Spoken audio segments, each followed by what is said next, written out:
और देखो इसका क्या है, दो पार्ट है इसका ना, एक सर्वे वाला पार्ट है और एक बजट वाला पार्ट है। अब क्वेश्चन क्या रहता है इसमें सर्वे के, देखो प्रीलिम्स में जैसे लास्ट ईयर कम से कम 8-9 क्वेश्चन थे, है ना, और वो डायरेक्टली पूछे होते सीधे सीधे, जैसे स्टेटमेंट उठाई और 4 स्टेटमेंट बनाई, इसमें से कौन सी स्टेटमेंट सही है या कौन सी स्टेटमेंट गलत है। और देखो इतने कम डॉक्यूमेंट्स में से अगर 8-9 क्वेश्चन डायरेक्ट आ रहे हैं तो उसका मतलब है इसकी वर्थ है ना, आपको अच्छी तरह से पढ़ लेना चाहिए। जो ओरिजिनल वाला पार्ट ओरिजिनल वाला है वो भी कर सकता है, बट वो ऑप्शनल है आपके लिए, अगर आप चाहो तो करो, और अगर वैसे भी चल जाएगा, अगर ना भी कर लोगे तो भी कोई फर्क नहीं पड़ेगा। ठीक है जी। और जो पेपर 2 एंड पेपर 3 है जीएस वाले, खासकर देखो पहला पेपर तो हिस्ट्री एंड ज्योग्राफी वाला, उसमें इतना ज्यादा नहीं आता, सोसाइटी है। जो पेपर 2 एंड 3 है उसमें बहुत ज्यादा वेटेज है इसकी, तो मैं कोशिश करूंगा आपके साथ ये भी डिस्कस करूँ कि किस तरह से मेंस में इसके क्वेश्चन आते हैं। तो मैं यहाँ कोशिश ये करूंगा कि आपको थोड़े थोड़े जो इकोनॉमी वाले जो कंसेप्ट है ना वो भी बताता रहूँ, जो जो बिल्कुल बेसिक है, बेसिक वाले। और दूसरा ये कि इसके अंदर ज्यादातर फैक्ट्स रहता है, तो अब अगर आप पिछले क्वेश्चन देखोगे आप, तो ज्यादातर जो क्वेश्चन है वो फैक्ट बेस्ड पूछे हुए हैं, तो आपको थोड़े रट्टे मारने पड़ेंगे इसके ऊपर, मतलब ज्यादातर तो रट्टे ही है इसमें, है ना। और अगर आप बार बार ही पढ़ोगे, एक बार जैसे मेरे साथ पढ़ोगे, फिर दोबारा घर जाके पढ़ोगे, रिवाइज करोगे, और फिर टेस्ट दोगे इसका, है ना, एक कॉम्प्रिहेंसिव टेस्ट दोगे इसका, वो दोगे, बट फिर भी आपको बाद में पढ़ना ही पड़ेगा, ये पेपर के दौरान तो पढ़ना ही पड़ेगा ना। ऐसा नहीं करना कि आपने कि अभी पढ़ा भी, इतनी मेहनत करी और जब पेपर आया फिर पढ़ा ही नहीं। तो पेपर से एक दिन पहले या तो पेपर से कुछ घंटे पहले भी एक बार पढ़ के जाना है आपने इसको, क्योंकि जो फैक्ट्स है ना वो दिमाग में नहीं रहते, तो अगर आप जितना उस टाइम पढ़ोगे तो थोड़ा सही रहेगा। अच्छा, अगर आप ऐसा करोगे, क्या सोचेंगे उसी दिन पढ़ेंगे, तो भी प्रॉब्लम है, तो फिर इतने फैक्ट्स याद नहीं रहेगा आपको, थोड़ा कंसेप्ट याद नहीं रहेगा ना। तो बेस्ट तरीका ये है कि आप आज पढ़ो इसको, टेस्ट दो, और बाद में जरूर पढ़ना, और इसकी वेटेज ज्यादा है प्री में भी और मेंस में भी, ठीक है ना। अब देखो इसके अंदर क्या है, 16 चैप्टर दिए हुए इन्होंने, है ना। तो पहला चैप्टर तो जनरल रिव्यू का है, दूसरा है state economic and public finance and taxation, हमारी जो स्टेट की इकोनॉमी किस तरह की है, जैसे पब्लिक फाइनेंस एंड टैक्सेशन वाला जो चैप्टर है कि स्टेट के क्या क्या फाइनेंस के तरीके हैं, टैक्स कहाँ से कलेक्ट करते हैं हम, जैसे टैक्स एक क्वेश्चन है 2 बार पूछ लिया हो, तो हिमाचल के नॉन टैक्स रेवेन्यू के क्या क्या सोर्स है ना, जैसे रेवेन्यू हम करते हैं ना इकट्ठा, एक तो टैक्स से आता है, एक नॉन टैक्स रेवेन्यू से आता है, तो ये 2 बार मेंस में क्वेश्चन पूछ लिया हुआ है। और वैसे ये सस्टेनेबल डेवलपमेंट गोल है, उसके ऊपर अलग से क्वेश्चन बना दिया। तो ऐसे से अभी अभी हम जो शुरू में जो चैप्टर कर रहे हैं, फर्स्ट एंड सेकंड चैप्टर कर रहे हैं, ठीक है ना। तो इसका क्या है कि जनरल सा रिव्यू, जनरल सा वो है कि इकोनॉमी का, कि हिमाचल की इकोनॉमी किस तरह की है। और देखो इसमें ना दो तीन शब्द आएंगे, बार बार ही आएगा आपको ना, तो उनको मैं पहले से थोड़ा सा बता दूंगा। देखो जीडीपी शब्द आपने सबने सुना होगा। देखो अब जो जीडीपी शब्द है ना, इसको थोड़ा सा मैं बता दूंगा जिन्होंने नहीं पढ़ा होगा इकोनॉमी, ग्रॉस डोमेस्टिक प्रोडक्शन। अब जो ग्रॉस डोमेस्टिक प्रोडक्शन है, डोमेस्टिक से क्या समझते हैं हम, within the territory of country. अब within the territory of India, अगर मान लो भी प्री में क्वेश्चन आपसे ये पूछ ले कि टेरिटरी के अंदर क्या इंडियन एम्बेसी आती है, एम्बेसी भी आती है, इंडिया के जो शिप्स है, एरोप्लेन्स है, उसके अंदर भी कुछ प्रोड्यूस हो रहा होगा, तो वो भी किसके अंदर आता है, टेरिटरी के अंदर, ठीक है ना। और जीडीपी के बाद हम क्या निकाल, देखो जीडीपी के अंदर क्या आ गया, डोमेस्टिक।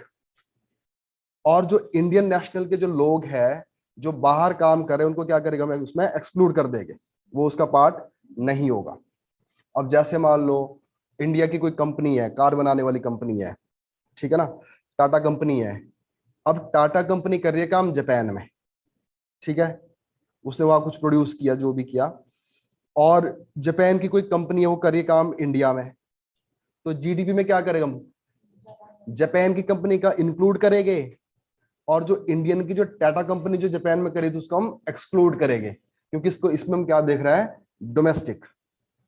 और डोमेस्टिक के बाद क्या आएगा, ग्रॉस नेशनल प्रोडक्ट, जीएनपी।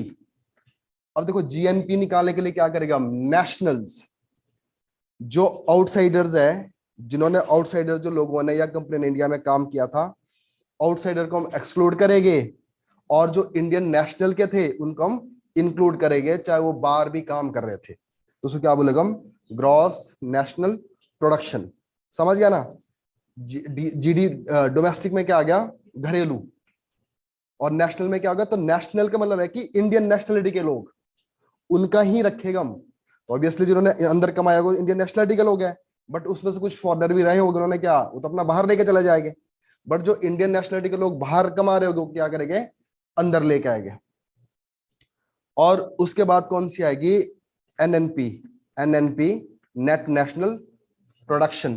तो एनएनपी में क्या करेगा हम, इसमें सिंपल सी बात है, GNP minus depreciation, GNP minus depreciation. तो डेप्रिसिएशन क्या हो गई, किसी भी चीज की एक होती है ना बियरिंग एंड टीयरिंग कॉस्ट होती है, उसको क्या कर दिया हमने, बाहर कर दिया। ठीक है जी। अब डेप्रिसिएशन देखो, अगर आप बिल्कुल साधारण भाषा में समझते हो बात को, तो जैसे मान लो मैंने कोई कार बनाई, इस साल इस कार की कॉस्ट थी 100 रुपए, एक साल मैंने इसको चलाया, तो ऑब्वियसली कॉस्ट क्या होगी उसकी, गिर गई। अब कॉस्ट कितनी रह गई इसकी, मान लो 90 रुपए, ठीक है ना। तो 90 रुपए क्या होगा अब इसकी, उसकी जो वैल्यू है वो गिर गई, डेप्रिशिएट हो गई ना। उसके ऊपर क्या करना पड़ेगा मेरे को, और 10 रुपए और खर्च करना पड़ेगा, उसे सर्विस कराऊंगा मैं, तो क्या करूंगा मैं, उसको सेम वैल्यू में लेकर आऊंगा। तो डेप्रिसिएशन का मतलब है कि जो भी हमारी मशीनरी है, जो भी हमारा कुछ भी चीज यहाँ पे काम कर रहा है, उस सभी की क्या है, जो वैल्यू गिर जाती है उसे क्या बोलते हैं हम, डेप्रिसिएशन। देखो सबसे पहले क्या आ गया, जीडीपी, जीडीपी के अंदर क्या करेगा हम, plus outsider minus Indian national people who are working outside the country, हो गया जीडीपी। जीएनपी में क्या करेगा हम, सिर्फ इंडियन नेशनलिटी के लेगा हम, इनसाइडर भी और आउटसाइडर भी, ठीक है। और उसके बाद एनएनपी में क्या करेगा हम, जीएनपी माइनस डेप्रिसिएशन, तो क्या बन गया, नेट नेशनल प्रोडक्शन। ठीक है जी बात। अच्छा, दो तीन एक दो शब्द और आएगा इसके अंदर, जैसे कुछ अगर आपने सुना होगा, जीडीपी एट फैक्टर कॉस्ट, सुना है आपने, और GDP GDP at market cost. देखो जीडीपी एट फैक्टर कॉस्ट, अब फैक्टर कॉस्ट देखो ना आप, साधारण भाषा में समझो कि कोई प्रोडक्ट कहां बन रहा है, फैक्ट्री में बन रहा है, फैक्ट्री में बन रहा है कोई सामान। अब उस फैक्ट्री में जब कोई प्रोडक्ट बन रहा होता है तो उसके पीछे कुछ फैक्टर्स लगे हुए हैं, कुछ फैक्टर उसके पीछे काम कर रहे हैं। जैसे क्या होगा, लैंड, लेबर, कैपिटल, ये भी छोड़ो, आप सीधा समझो उसके पीछे कुछ इनपुट्स है, रॉ मटेरियल है, रॉ मटेरियल लगा उस पीछे काम करने के लिए, उनकी कॉस्ट क्या है। जैसे मान लो मैंने बताया कि मान लो हमने फिर से एक कार बनानी है, इस कार बनाने के पीछे क्या क्या क्या क्या लग रहा है। जैसे सबसे पहले आ गया रॉ मटेरियल, मान लो वैसे बता रहा हूं मैं आपको, रॉ मटेरियल लग गया, और क्या लगेगा, लेबर लगेगी, एनर्जी लगेगी, है ना। एनर्जी में लग गई मान लो इलेक्ट्रिसिटी। बननी क्या है, कार बननी है, और वो कार बनाने अपने गरीब लोगों के लिए, कि नैनो टाइप कार बनाने की, चलो सभी लोगों के पास इंडिया में कार होनी चाहिए। तो अब इस केस में क्या हो रही है, जो ये फैक्टर लग रहे हैं, इन फैक्टर्स के अलग अलग कॉस्ट है। मान लो रॉ मटेरियल है 100 रुपए का, ठीक है, और लेबर है 100 रुपए की, और उसके बाद एनर्जी लग रही है 100 रुपीज की, तो कितना बन गया इसका कॉस्ट, 300। तो मैं कार कितने की पड़ गई, 300। अब सरकार बोलती है कि ये जो कार हम बना रहे हैं, ये बना रहे हैं गरीब लोगों के लिए, तो इसलिए क्या कर देते हैं हम, इसमें एक सब्सिडी दे देते हैं। अब सब्सिडी किस में दी, एनर्जी में। अब गवर्नमेंट ने ये बोला कि जो ये सब्सिडी, जो ये एनर्जी वाली कॉस्ट है, ये कंपनी नहीं देगी, कंपनी नहीं देगी तो कौन देगा इसको, सरकार। अब जब कंपनी आगे इसको निकालेगी ना मार्केट में बेचने के लिए, तो अब 300 रुपए का नहीं निकालेगी वो, कितने का निकालेगी, 200 का। ऐसा नहीं इसके ऊपर खर्च नहीं हुआ, खर्च ना कंपनी ने किया, ना ही आगे कस्टमर कर रहा है, खर्च खर्च कौन कर चुका है पहले ही, government in the form of subsidy. ठीक है बात। अभी तक बनकर तैयार हुआ, तो ये जो जो बननी थी ये कार, ये बननी थी 300 की, बट अभी कितने की बन रही है ये, 200 की। ऐसा नहीं कि इसमें 100 रुपए लगे नहीं है, पर वो कौन बियर कर रहा है उसको, गवर्नमेंट। तो कितने की बन गई वो, 200 की। तो अब देखो अभी तक इसमें टैक्स ऐड नहीं हुआ, टैक्स अभी ऐड नहीं हुआ। तो अगर टैक्स इसमें ऐड नहीं हुआ तो सब्सिडी तो हमको काउंट करेगा ना, क्योंकि भले कोई तो कोई पे कर रहा है उसको। देखो 200 रुपए कौन पे कर रहा है? कंपनी का मालिक। 100 रुपए कौन पे कर रहा है? गवर्नमेंट। तो फैक्टर कॉस्ट कितनी उसकी अल्टीमेटली? 300। अभी तक फैक्ट्री में आई है, बाहर तो नहीं गई है। तो जहां पे हम फैक्टर कॉस्ट की बात करेंगे उसमें क्या होगा कि जो एनएनपी है उसमें प्लस क्या करेगा हम? सब्सिडी। और माइनस क्या करेंगे? Indirect taxes. क्योंकि अभी तक यहाँ पे टैक्स नहीं लगे, बट 100 रुपए तो लगे ना, किसके? सरकार के। अब बनकर तैयार होगी वो। अब कहां जाएगी वो? मार्केट में। अब देखो जब ये मार्केट में जानी है ना बेचने के लिए, तो थी कितने की वो? 300 रुपए की। 300 की है ना कार। और देखो अगर ये 300 रुपए की थी, अब इसका पैसा कैसा टूटेगा इसका? 300 में से 100 रुपए पहले कौन पे कर गया? गवर्नमेंट। ठीक है जी। अगर गवर्नमेंट पे करी है तो किसको जा रही है? कस्टमर को। तो माइनस क्या हो गई? सब्सिडी। जब कस्टमर के हाथ में जाएगी कार, तो वो सब्सिडी नहीं पे करेगा, क्योंकि उसके बिहाफ पे कौन कर चुका है उसको पे? गवर्नमेंट।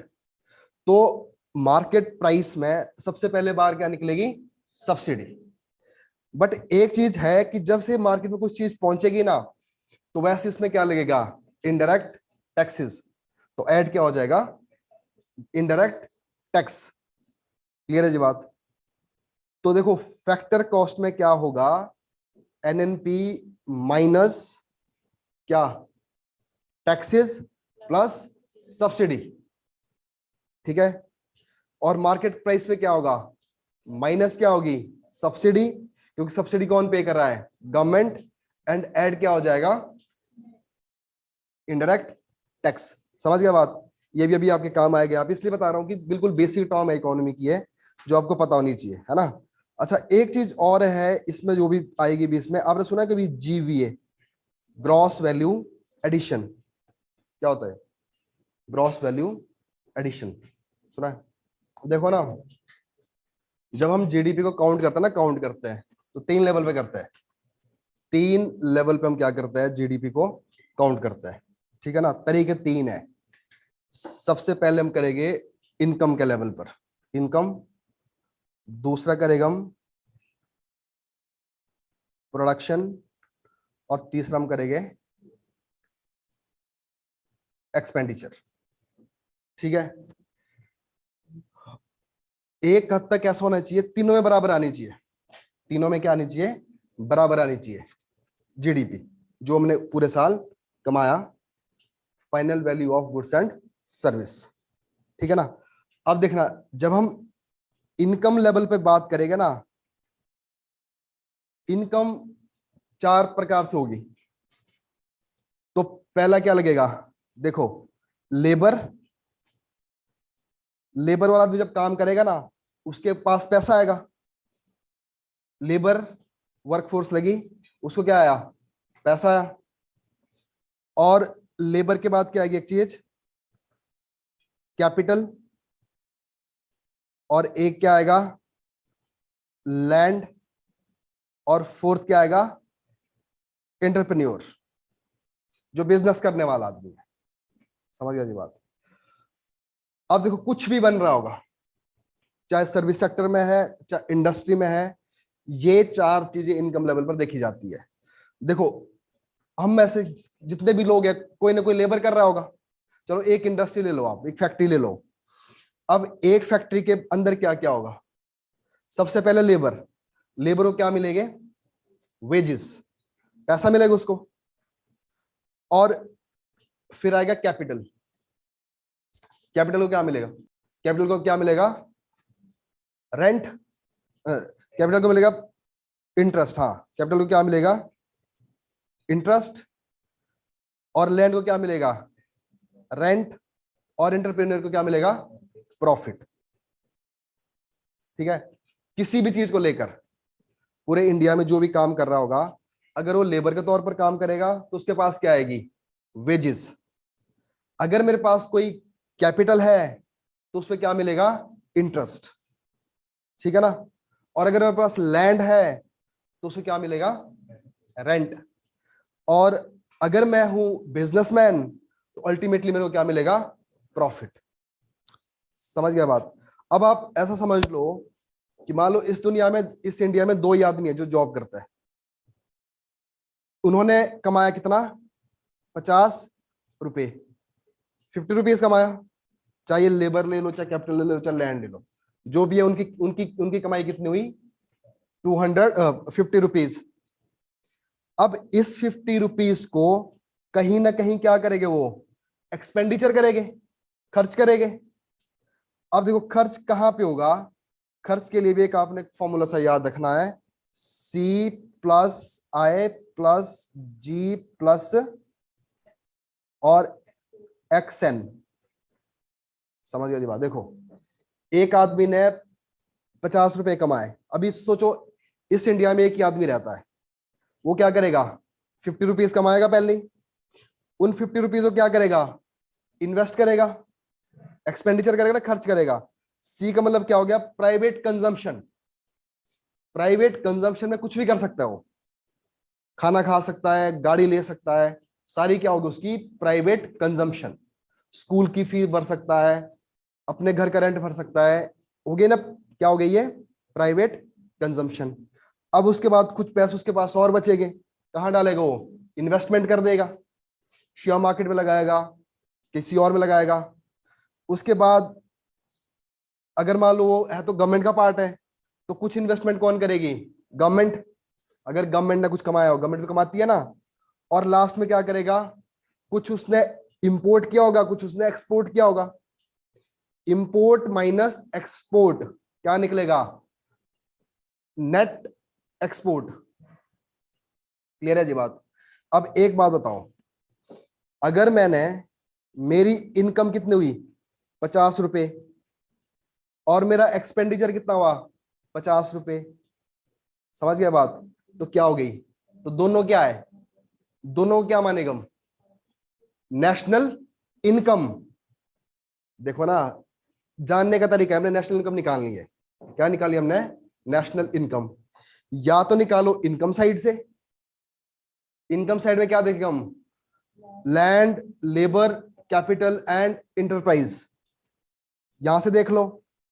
और यहां तो क्या देख लो? Expenditure side. अगर दोनों काफी हद तक बराबर सी आ रही है तो इसका मतलब है हमारा डाटा सेम है। अगर दोनों में थोड़ी बहुत बड़ी फ्लक्चुएशन आ गई तो उसका मतलब है हमारा डाटा खराब है। समझ रहे हो बात? जैसे मान लो मेरी मेरी एक इनकम है, अगर मेरी इनकम महीने की 10,000 है और खर्चे भी मैं कितना कर रहा हूं? 10,000।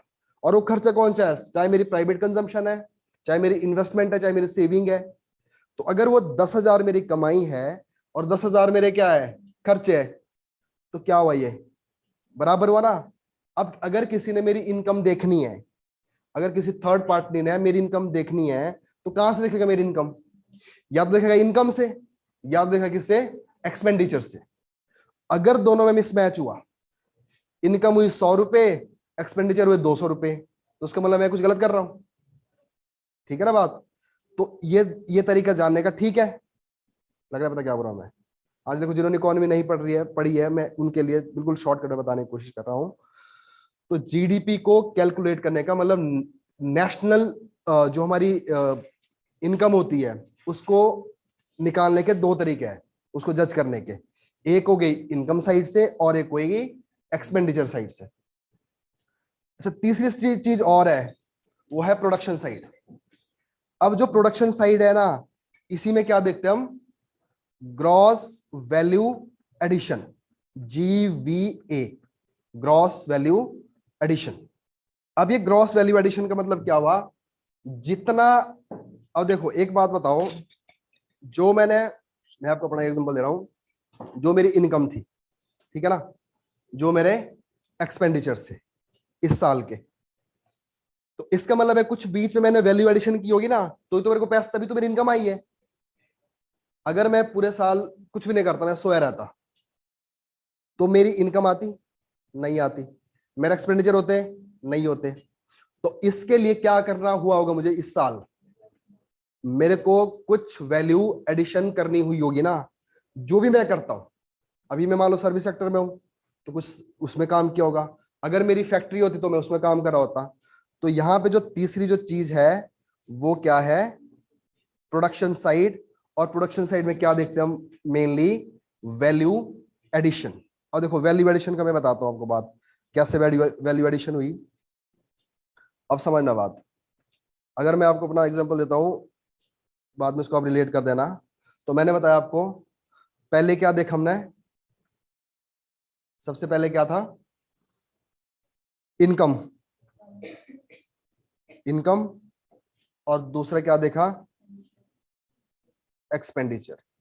हमने ये देखा अपनी इनकम थी 10,000, एक्सपेंडिचर भी कितना था 10,000, और ये देख लेना आपने फैक्टर कॉस्ट अलग निकलेगा, मार्केट कॉस्ट में अलग निकलेगा।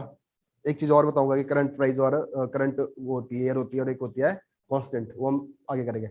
समझ गए ना बात। तो इसके जहां मुझे इनकम करी होगी मैंने, जहां मैंने खर्चा करा होगा, उसके बीच में कुछ तो चेंज हुआ होगा, तो उसको क्या बोलेगा, हमारी प्रोडक्शन। अब सही बात यह कि तीनों में मैच होना चाहिए।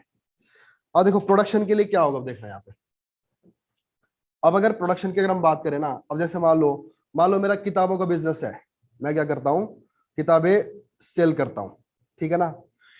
तो अब देखो सबसे पहले इस फाइनेंशियल ईयर में क्या करूंगा मैं, अपनी जो मेरी बुक्स होगी, सबसे पहले तो देखो मेरा ओपनिंग अकाउंट, ओपनिंग अकाउंट मतलब क्या हुआ, मेरे पास साल के एंड तक ऑलरेडी 100 किताबें थी, वहां से क्या हो गया मेरा ओपनिंग, ठीक है ना।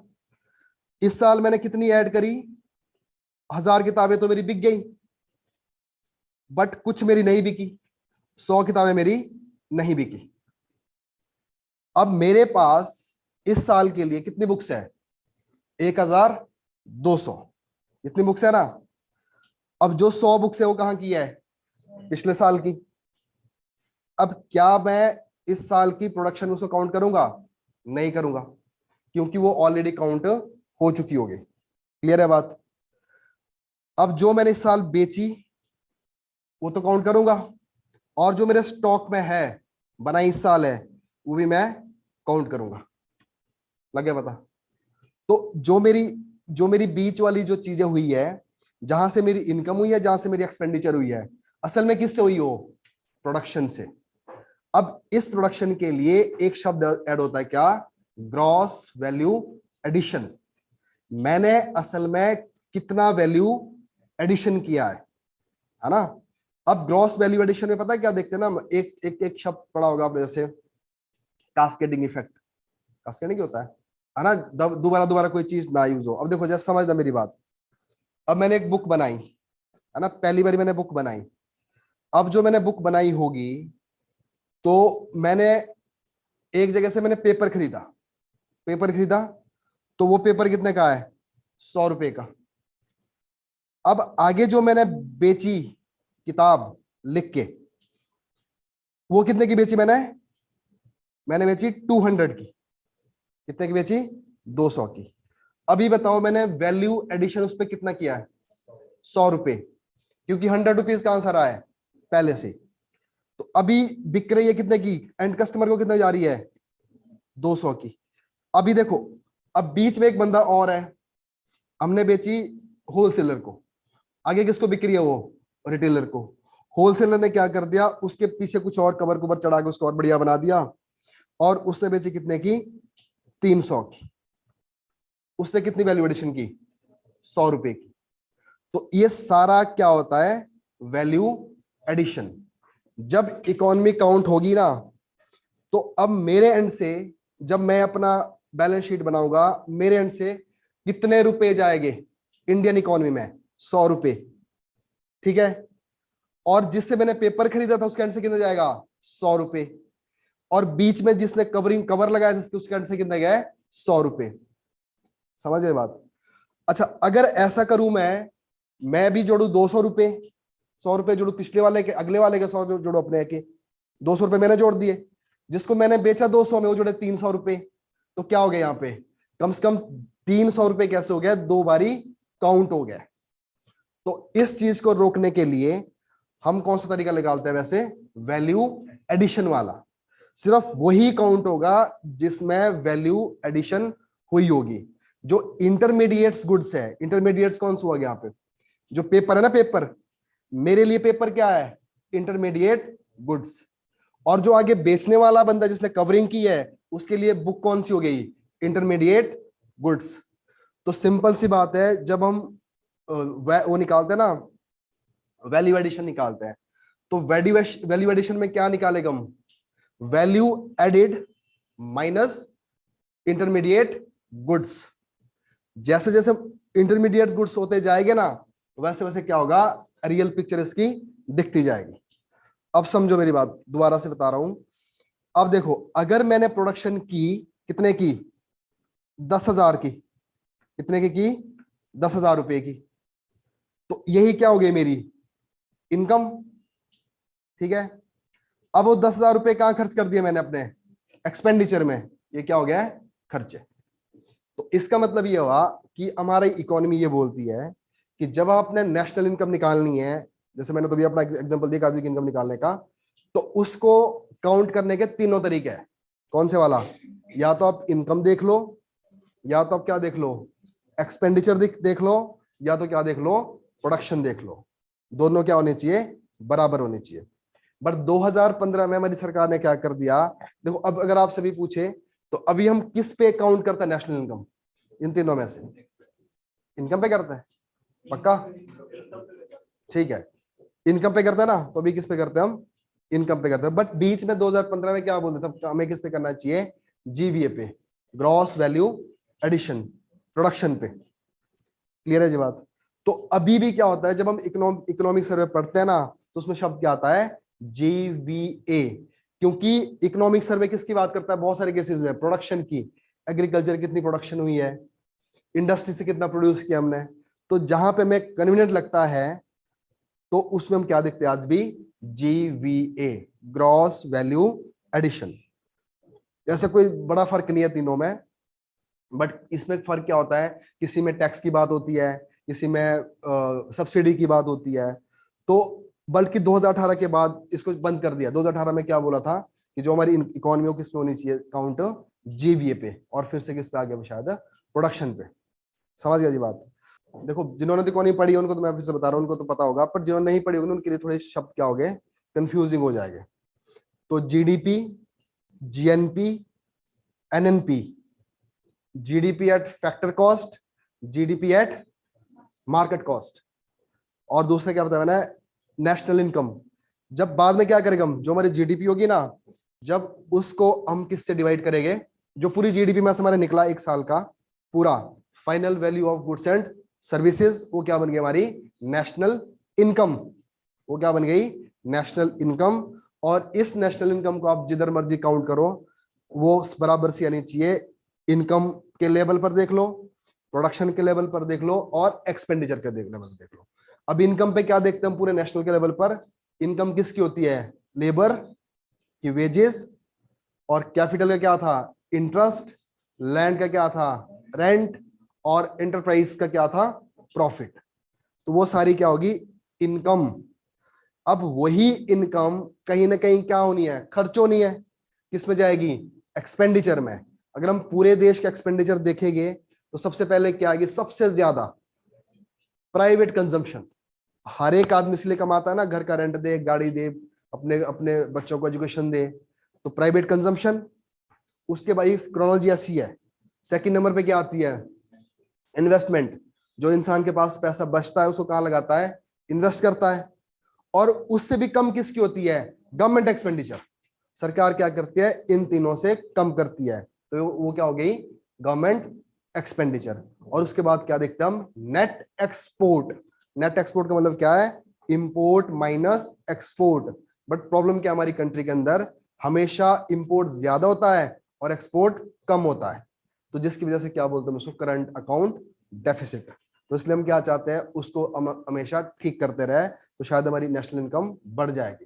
पर नेशनल इनकम को कम करने में किसका रोल रहता है, कई बारी जो हमारा ज्यादातर क्या होता है, इंपोर्ट की बजाय एक्सपोर्ट की बजाय क्या हो जाता है, ज्यादा एक्सपोर्ट। ठीक है जी। तो एक दो तीन शब्द हो गए। अब नेक्स्ट कुछ एक दो शब्द आपके और आएंगे, जैसे एक है करंट प्राइस और एक आएगा कांस्टेंट प्राइस, है ना। अब देखो करंट प्राइस का कैसे काउंट करेंगे हम, करंट प्राइस क्या होगा, और देखो जैसे मान लो फॉर एग्जांपल कोई कोई कमोडिटी है ना, सबसे पहले तो हम बेस प्राइस क्यों लेते हैं? बेस ईयर होनी कौन सी चाहिए? देखो बेस ईयर वो होनी चाहिए जो बड़ी स्टेबल रही होगी, है ना। जिस साल कुछ जैसे कोई बहुत बड़ी लड़ाई लड़ी होगी, बहुत सारा कोई इंटरनेशनल लेवल पर कुछ ऐसा बड़ी स्टेबल साल होनी चाहिए। तो अभी हमारी जो बेस ईयर वो कौन सी है? 2011 और 12, 2011-12, ठीक है जी। अब देखो मेरी बात समझो, अगर फिर से अगर हमने कोई कार बनाई फिर से, है ना, कार बनाने के लिए हमें जो कॉस्ट पड़ी उस टाइम, लेबर था 100 रुपए का, है ना, और एनर्जी भी लगी 100 रुपए की, और रॉ मटेरियल भी लगा 100 रुपए का, तो कार कितने की बन गई? 300 की, ठीक है जी बात। अब 2022 में हमने सेम कार बनाई, 2022 में क्या किया हमने? सेम कार बनाई। अब एक बात बताओ, देश में क्या हो गया? तेल जिस टाइम बन रही थी ना कार 2011-12 में, उस टाइम पेट्रोल कितना रुपए लीटर होगा? 70 रुपए। आज कितना हो गया? 100 से ऊपर हो गया। अगर एक जगह भी प्रॉब्लम आ गई ना, तो हर चीज का रेट बढ़ेगा। अब क्या होगा? लेबर पड़ेगी 150 रुपए की, एनर्जी 150 रुपए की, और क्या था? रॉ मटेरियल भी 150 का। कितना हुआ? 450, ठीक है जी बात। तो अब इसका मतलब क्या हुआ? 2011 के साथ अगर हम कंपेयर करेंगे ना किसी भी रेट को, तो बीच में क्या आएगा? इन्फ्लेशन। तो बीच में क्या आएगा? इन्फ्लेशन। तो इन्फ्लेशन को बाहर करने के लिए हम क्या लेते हैं? Base year. हाँ जी, समझे बात? अब देखो फिर से बताता हूं आपको, समझना बात।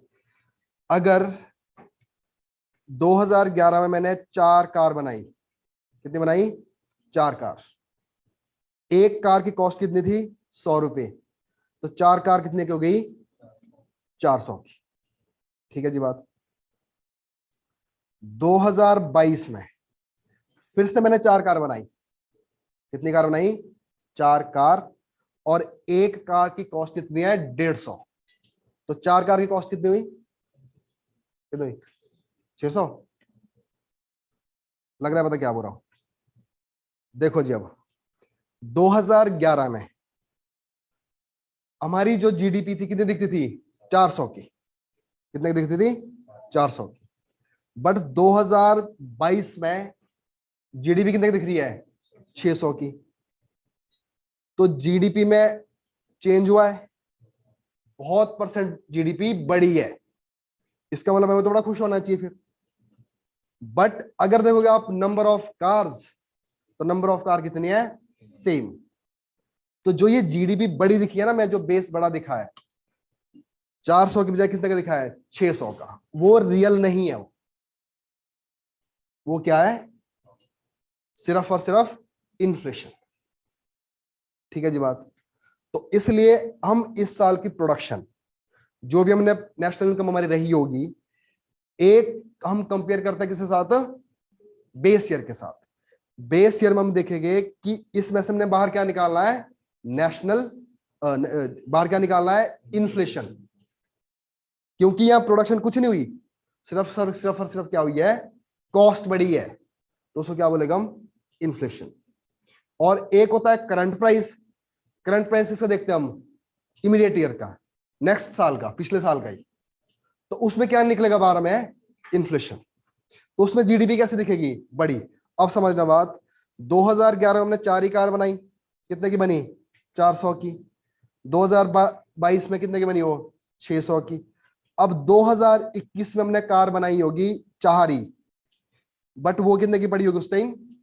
500 की, ठीक है जी बात। अब एक बात समझना, अगर हम बोलेंगे जीडीपी को कंपेयर करके किसके साथ? बेस ईयर के साथ, तो ग्रोथ कितनी निकलेगी? 0। कितनी निकलेगी ग्रोथ? 0। क्यों निकलेगी 0? क्योंकि असल में प्रोडक्शन क्या हुई है? 0। जो 200 रुपए बड़ा दिख रहा था ना, वो क्या कर दिया बाहर हमने? आउट कर दिया एज अ इन्फ्लेशन। अब एक बात बताओ, अगर हम कंपेयर करेंगे 2022 को 2021 के साथ, तो 100 रुपए क्या दिखेगा मैं ग्रोथ। तो 100 रुपए कितना परसेंट हुआ इसका, करीब करीब 20%। कितना बनेगा 600 का 100 रुपए कितना हो, कितना परसेंट हो, 10% कितना हुआ 60 रुपए। 120 कितना होगा 20% हुआ ना, तो करीब करीब कितना हुआ 18%। आपने CCR के पेपर दिया ना आपने भी, ध्यान रखे इस बात को, ऐसे अगर आप कितना नहीं।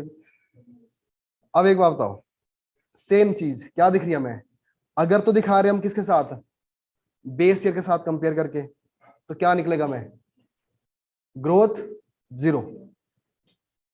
अगर कंपेयर करेंगे किसके साथ, करंट ईयर के साथ, तो ग्रोथ क्या दिखेगी बड़ी।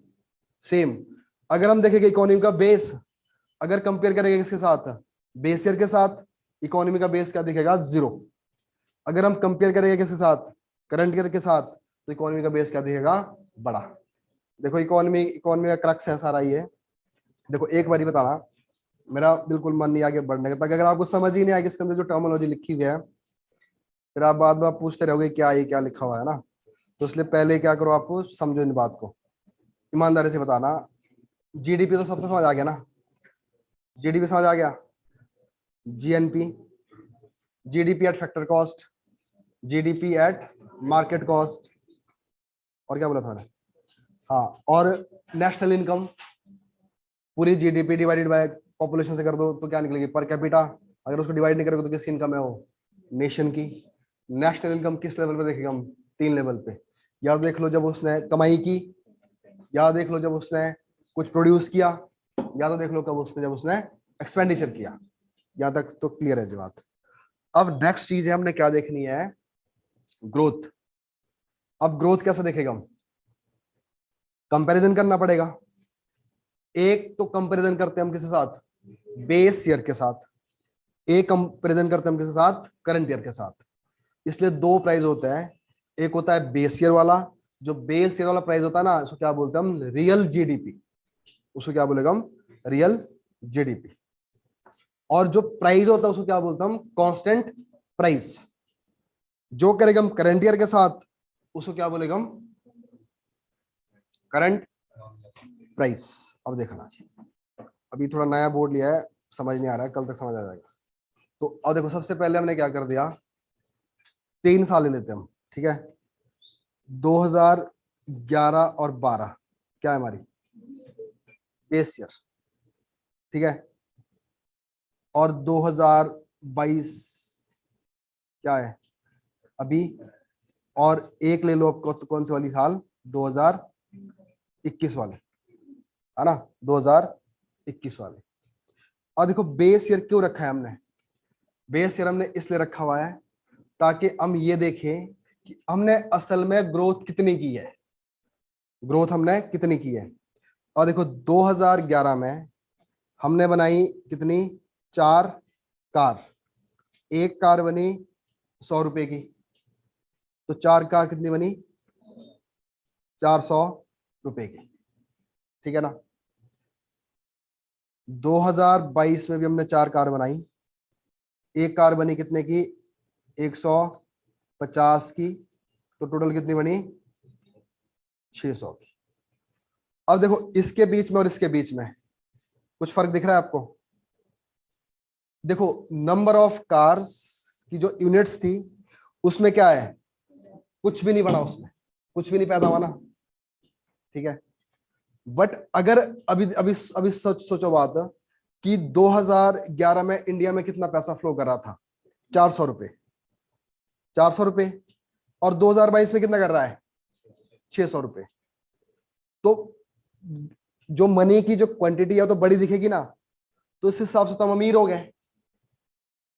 पहले के भी 400 रुपए हुआ करते हिंदुस्तान के पास, आज कितना हो गया है 600 रुपए। बट ये किसकी फॉर्म है, वैल्यू पैसे की। बट ये जो 600 रुपए है ना, जो 200 रुपए बड़े हैं, ये उस कमोडिटी के नहीं बढ़े। कमोडिटी कितनी रही हमारी फिर भी 4।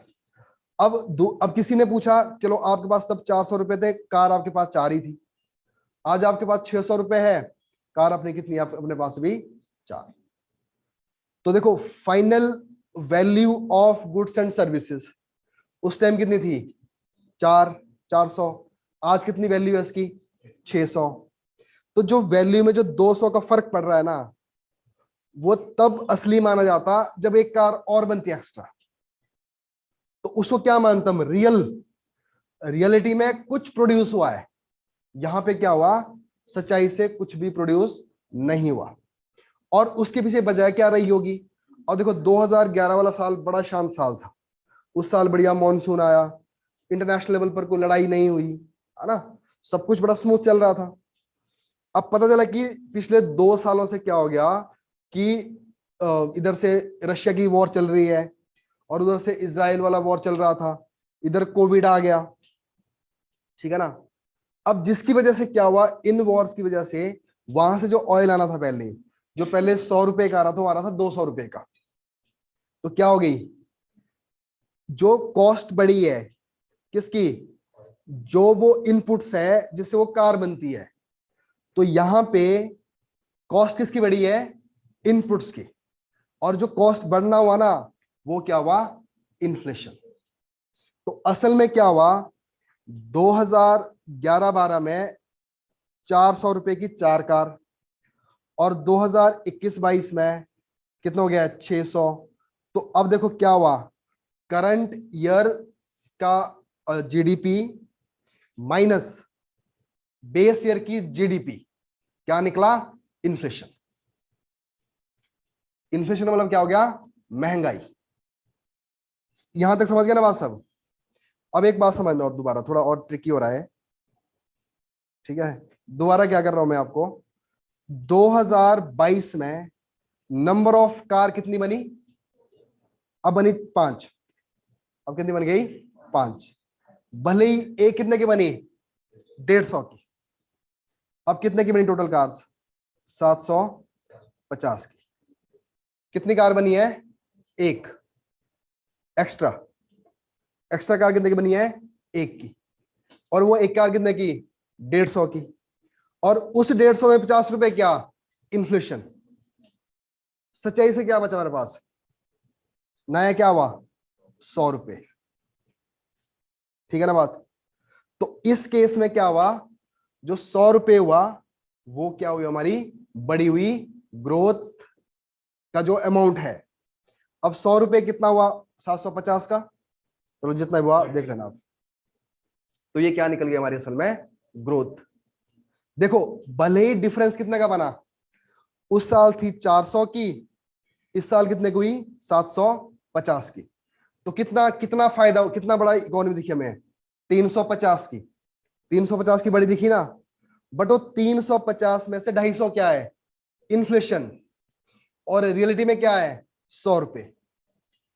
तो 400 के कंपैरिजन में 750 अगर हमें दिख रहा है ना, वो भी रियल नहीं है। तो रियल क्या हो गया हमारे पास? सिर्फ 100। और वो 100 किसका निकला? जो कि हमारी एक यूनिट एक्स्ट्रा बनी है। समझ गया जी बात? अब देखो, अब तो आपको समझ आना चाहिए मैं क्या बोल रहा हूं। तो इसलिए हम क्या देखते हैं, ताकि हम अच्छे से जज कर पाए कि जो हमारी रियल में प्रोडक्शन कितनी हुई है। तो रियलिटी में जो प्रोडक्शन हो रही है उसके लिए हमें क्या निकालना पड़ेगा बाहर? इन्फ्लेशन। उसके लिए क्या निकालना पड़ेगा? इन्फ्लेशन। और इन्फ्लेशन को निकालने का तरीका क्या होगा? इसको किसके साथ हम काउंट करेंगे? बेस ईयर के साथ। तो अब देखो, अब पता है क्या, जब जैसे हम अभी इकोनॉमिक सर्वे पढ़ेंगे ना, उसके बीच में सारे शब्द आएंगे। जीबी आएगा, GDP at constant price, GDP at current price. तो जहां भी कांस्टेंट प्राइस के साथ हम जीडीपी काउंट करेंगे, वहां पे क्या दिखेगा? मैं इन्फ्लेशन हमें बाहर निकालना पड़ेगा। मैं इन्फ्लेशन बाहर निकलेगा ना जब, तो जीडीपी कैसे दिखेगी? बड़ी या छोटी? छोटी दिखेगी, क्योंकि जो एक्स्ट्रा उसमें जो मनी ऐड हुई थी, that was the result of inflation. उसको क्या करेगा हम? बाहर।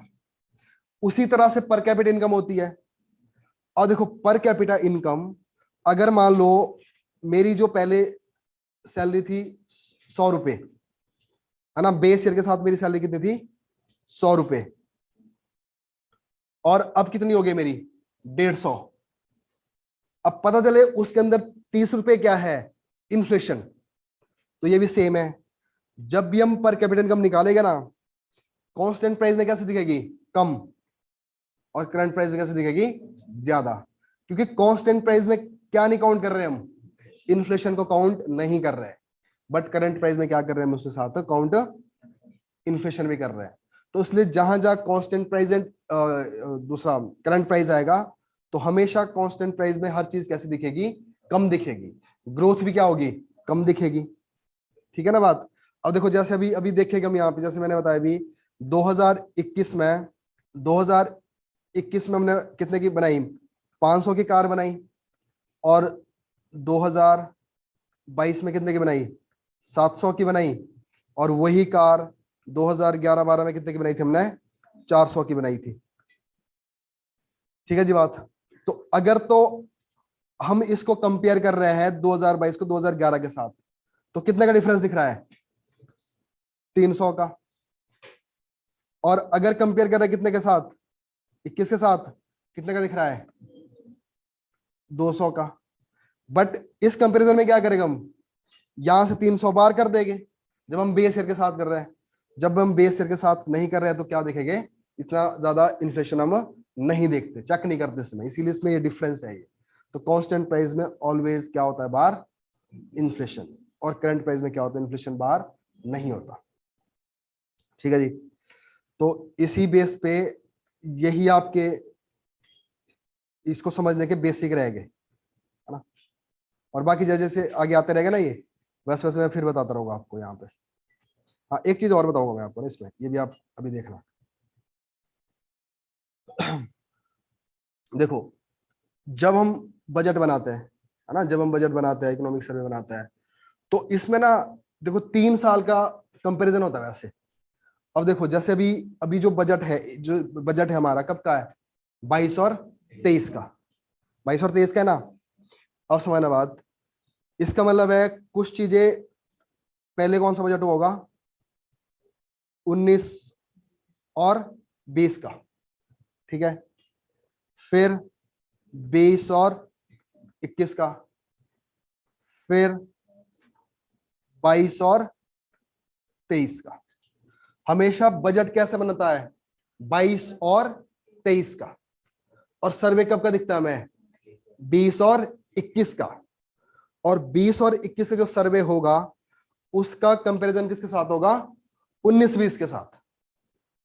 जो 20 और 21 का सर्वे होगा ना, किसके साथ हम कंपैरिजन करेंगे, 20 और 19 और 20 के साथ। अब देखना, अब जब जब 2020 में, जब 2020 के मार्च में, अब तो जनवरी निकलता है ना बजट, जनवरी में निकलता है, 2020 के जनवरी में मैंने मान लो बजट निकाला।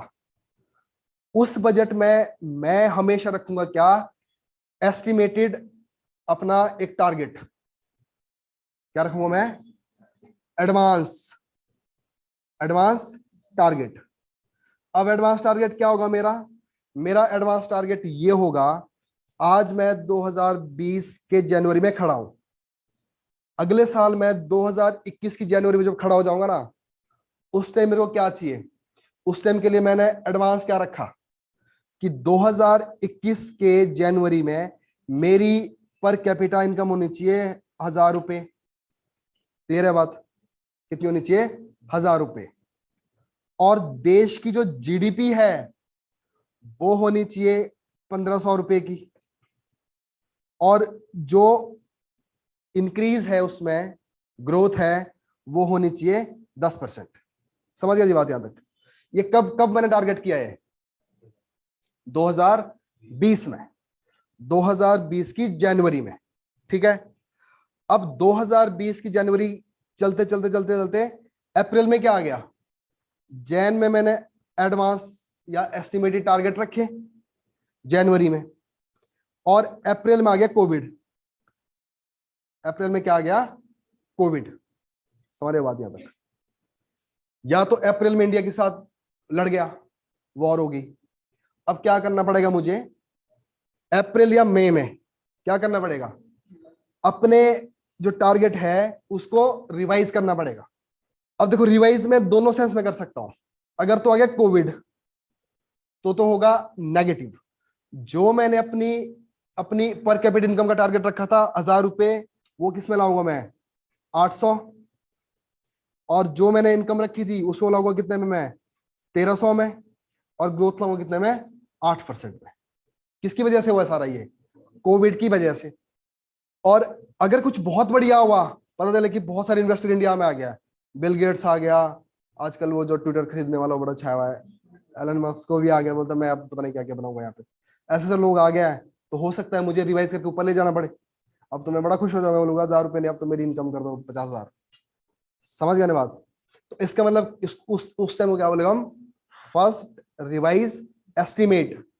बट रिवाइज कब हो रहा है, फाइनेंशियल ईयर में, जिस साल मैं खड़ा हूं उसी साल रिवाइज करूंगा ना।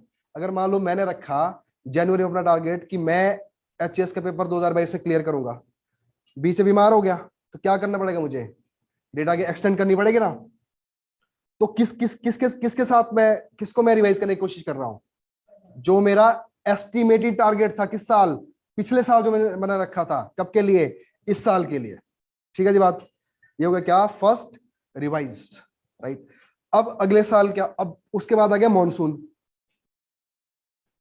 पता चले मॉनसून फिर डाउन हुआ, पहले कोविड आया उसकी वजह से मुझे रिवाइज करना पड़ा, फिर क्या आ गया मॉनसून, मॉनसून की वजह से क्या करना पड़ा मुझे, फिर रिवाइज करना पड़ा क्योंकि मॉनसून अच्छा से नहीं आया। पता चले कि अब तो बहुत सारा नुकसान और हो जाएगा। तो अब नवंबर दिसंबर में क्या आएगा मेरा, सेकंड रिवाइज। अब सेकंड रिवाइज हो सकता है और डाउन आ जाए। क्लियर है बात। अब देखो जो टारगेट मैंने 2020 में जब मैंने बजट बनाया था, ठीक है ना, 2020 में किसके लिए बनाया था मैंने, 21 के लिए। और जिस टाइम मैंने 2020 में अपनी इनकम 100 रुपए रखी थी, और अब 2021 के साल में, 21 के साल में पहले क्या आएगा, फर्स्ट रिवाइज। फर्स्ट रिवाइज में कितना करूंगा 800। और फिर क्या आएगा सेकंड रिवाइज, सेकंड रिवाइज में कितना करूंगा मैं 700, क्योंकि फिर मॉनसून सही नहीं आया। अब जाके अगला बजट कब बनेगा मेरा, 2022 के जनवरी में। अब असल में जो मेरी अचीवमेंट है ना आज की डेट से, कब मिलेगी मुझे 2022 में। और 2022 में क्या मिलेगा मुझे, कि जो मैंने टारगेट 2020 में सेट किया था ना, और 2021 में मैंने उसके लिए काम किया, और मुझे सच्चाई में 2022 में क्या मिला, तो 2022 में 2021 की मुझे क्या मिलेगी, रियल पिक्चर। समझ रहे हो बात के, कहां मिलेगी, देखो जो मैंने टारगेट 2020 में रखे थे ना, उसके असल में मुझे कब डाटा मिलेगा 2022 में। ठीक है बात। अब 2022 में जो मुझे असल में मिला, तो उसको मैं इमीडिएटली किसके साथ कंपेयर करूंगा, सेकंड रिवाइज के साथ। लग रहा है पता क्या बोल रहा हूं बात। जो मुझे 2022 के शुरू के ईयर में मिला ना, उसको मेरी मर्जी, अब या तो मैं किसके साथ कंपेयर करूंगा, मैं इसको सेकंड डिवीजन के साथ, या तो किससे करूंगा फर्स्ट डिवीजन। और जब तो करूं मैं किसके साथ, जो मैंने टारगेट रखा था, वो तो फिर और डाउन चला जाएगा। समझ गए जी बात। तो इसलिए बजट भी ऐसे पढ़ते होते हैं। अब देखो, अब जो 2022 में मैं जो नया बजट बना रहा हूं ना, तो 2022 का बजट क्यों बोलते हैं इसको 22 और 23 का, 22 और 23 का इसलिए बोलते हैं हम इसको, क्योंकि 22 में मैंने वो अचीव कर लिया है जो कभी 20 में रखा था टारगेट, और 21 मैंने इसके लिए काम किया था। तो कब का होगा ये 22 का। और अगले साल 22 के लिए क्या रखूंगा मैं फिर से, एस्टिमेटेड टारगेट, जो कब दिखेगा मुझे, जनवरी 2023 में। तो इसलिए अगले साल का जो बजट होगा कौन सा होगा, 2023 का और 24 का। समझ गया जवाब। तो इसलिए देखो आपको एक कंफ्यूजन और आएगी इस बजट को पढ़ते हुए, वो क्या आएगी, क्योंकि इसमें डाटा ना में 3 तरह का दिखेगा। कभी क्या दिखेगा 2020 वाला, कभी दिखेगा 21 वाला, कभी दिखेगा 2022 वाला। तो हमेशा याद रखना 2020 वाला वो डाटा होगा जो हमारा एडवांस एस्टिमेट था। क्लियर, 2020 वाला। 2021 वाला वो होगा जो हमने रिवाइज किया 2 बारी, first revision and second revision. और 2022 का वो डाटा होगा जो हमने किसके लिए रखा होगा, 2023 के लिए। ठीक है जी। Advance estimate, revised estimate and future estimate, समझ गए जी बात। तो यहाँ पे कितने तरह का डाटा आएगा, 3 तरह का। तो वो उसमें आप थोड़े उलझे रहोगे, तो अगर आप इसके बाद समझोगे तो आपको आसान हो जाए। ठीक है जी बात। तो ये भी आता रहेगा आपके बीच इस साथ। तो जो ये फर्स्ट चैप्टर है, फिर से मैं एक बारी इसको रिवाइज करके बताता हूं। तो GDP, GNP, NNP, GDP at factor cost, GTP eight market cost, ठीक है जी। और नेशनल इनकम कैसे हम काउंट करेंगे, प्रोडक्शन लेवल पे कर सकते हैं, और एक्सपेंडिचर पे कर सकते हैं, और इनकम पे कर सकते हैं। सिर्फ और सिर्फ जीवीए वहां आएगा जहां पे प्रोडक्शन को ज्यादा अहमियत दी जाती है। तो इसलिए बीच में कहीं कहीं क्या शब्द आएगा, जीडीपी किसके लेवल पर, जीवीए। ठीक है जी बात। और एक चीज हमेशा आएगी, जीडीपी या पर capita income eight constant price. जहां कांस्टेंट प्राइस आएगा उसमें हम किसके साथ कंपैरिजन करेंगे, बेस ईयर के साथ। और बेस ईयर क्या है, 2021-22 का, और बेस 11-12 का। और बेस ईयर में से हम क्या इसका मकसद है उसके पीछे, टू उसको उसमें से बाहर निकालना क्या, इन्फ्लेशन। और कुछ क्या देखेगा हम किसके साथ, करंट प्राइस के साथ। और जब हम डाटा डाटा देखना स्टार्ट करेंगे तो एक आएगा कौन सा, एडवांस एस्टिमेट, एक आएगा रिवाइज्ड, और एक आएगा अगला टारगेट। ठीक है ना। तो जो कभी एडवांस एस्टिमेट था वही क्या बनेगा अगले साल के लिए, एडवांस टारगेट। और जो बीच में होगा वो क्या होगा, रिवाइज्ड। और जो असल में मिलेगा वो कब मिलेगा, जब हम निकालते हैं बजट। तो असल में कितने साल का डाटा इकट्ठे दिख रहा है हमें, 20, 21, 22, 23, 4 साल की बात इकट्ठी होती है सर्वे में। ठीक है ना। और दूसरा डिफरेंस क्या है, बजट हमेशा किसकी बात करेगा, इस साल हमने पिछले साल को काउंट करके क्या रखा हुआ है, और अगले साल हमने क्या करना है। और जो सर्वे वो किसकी पिक्चर दिखाता है, जो असल में हमने किया है। ठीक है जी बात। तो देखो सर्वे किसकी पिक्चर दिखाएगा, जो हमने किया है और जो हम कर रहे हैं। और जो बजट है हमेशा क्या होता है, ज्यादातर फ्यूचरिस्टिक। जो पिछला दिखाता है, पिछला क्या दिखाता है, वो इन्फ्लेशन हो गया, डेफिसिट हो गया। तो सर्वे में इतने डेफिसिट वगैरह की बात नहीं होती, वो कहां पे होगी, बजट में। लाइव एग्जांपल बता के बताता हूँ। 2022 में मैंने कोई टारगेट रखा कि मैंने 50 करोड़ पैसे कमाना है। कब रखा टारगेट, 2021 में, शुरू में ही, जनवरी में। 2021 में 50 करोड़ कमाने थे, बट बीच में क्या आ गया, कोविड। तो क्या कर दिया मैंने उसको, रिवाइज। फिर थोड़ा सा लगा, और फिर बीच में मेरी हेल्थ खराब होगी। फिर क्या करूंगा मैं, अब कोविड की वजह से मैंने क्या कर दिया, कॉम्प्रोमाइज कर दिया। कितना करोड़ कर दिया, 40 करोड़ 25 लाख, ठीक है। ठीक है। फिर बीच में क्या हो गई, हेल्थ खराब होगी। फिर और डाउन करना पड़ेगा। कितना कर दिया, कितना, 30 करोड़। ठीक है, अब इससे कम नहीं करना। तो कितना हो गया, 30 करोड़। तो ये सारा कब कब कब होता रहा, ये 2021 के दिसंबर तक चलता रहा ना ये। अब 2021 के दिसंबर में ये हुआ, और अब हम एंटर हो गया 2022 में। 2022 में जनवरी में फिर मैंने चेक किया। अब मैंने चेक देखो, अब मैं 3 के साथ कंपेयर करूंगा। जनवरी में जो मैंने टारगेट रखा था सबसे पहले, उसके कंपैरेटिवली मेरी जो अचीवमेंट है वो बहुत कम है, कम हो गई ना। फिर मैंने दूसरा टारगेट कब रखा, कोविड का टाइम, उससे कंपैरेटिवली फिर थोड़ी सी कम है। अब जो टारगेट मैंने कब रखा, हेल्थ खराब होने के बाद, उसमें क्या होगा, थोड़ा सा बराबर सा होगा। हो सकता है सरप्लस भी हो जाए, समझ रहे हैं बात। तो अब ये किस किस साल रखा मैंने, 2022 में। मुझे 2 चीजें कंफर्म हो गई मेरी। 2022 में मेरे को रिजल्ट कब का मिला, असल रिजल्ट 2021 वाला। हुआ क्या, अब 2022 में ही मैं टारगेट किसके लिए रखूंगा, 2022 के लिए, कि अब 22 के एंड तक मुझे क्या मिलेगा, और जो कि मेरे को कब दिखेगा, 2023 में।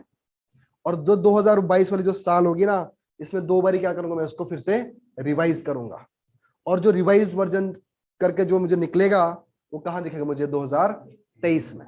तो इसलिए कितनी साल एक इस उसमें आ गई, स्केल पे आ गई, 21वीं, 22वीं और 23वीं। देखो पता क्या ना, रटने वाला आप इन चीजों में समझो, है ना, बिल्कुल नॉर्मल तरीके से समझा करो, बिल्कुल अपने को सामने रख के, है ना। अगर आप बिल्कुल ऐसे टेक्निकल जाओगे ना फिर थोड़ी मुश्किल हो जाती है। आसान तरीके से समझो, आसान अपने शब्दों में, चाहे आप पहाड़ी भाषा में लिखते हो, एट द एंड क्या होना चाहिए आपको, चीजें समझ आनी चाहिए, है ना। ऐसा तो नहीं आपने पीएचडी थोड़ी करनी इकोनॉमिक्स में, आपको क्या करना है, पेपर क्लियर करना है और अंडरस्टैंडिंग होनी चाहिए। हाँ, जो कीवर्ड्स है वो आपको अच्छी तरह से पता होना चाहिए, है ना, शब्द आपको पता होना चाहिए।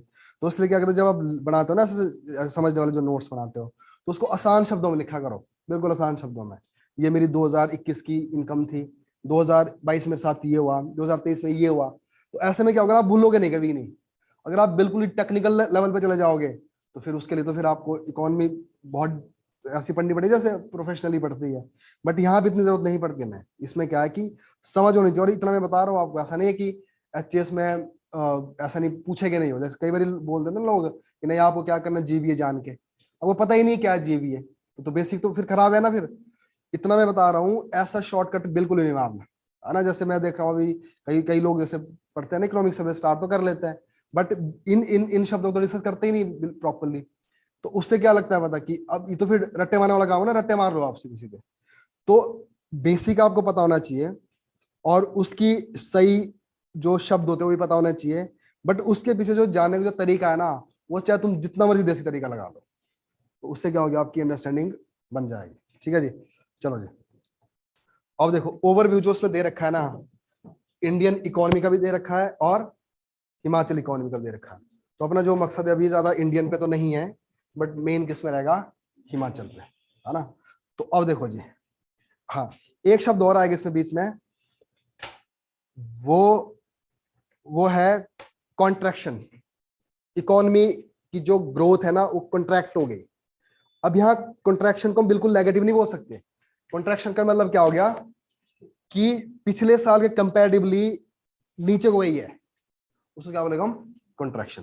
देखो जैसे एक साल, और देखो जैसे मान लो इस साल अपनी इनकम 400 रुपये थी, है ना, कोविड आया जिसकी वजह से कितनी हुई, 200।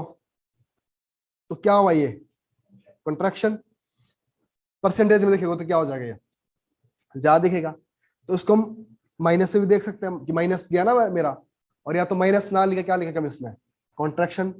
अब 200 कितना परसेंट हो 400 का, 50%। तो कितना परसेंट कॉन्ट्रैक्शन हुआ, 50%।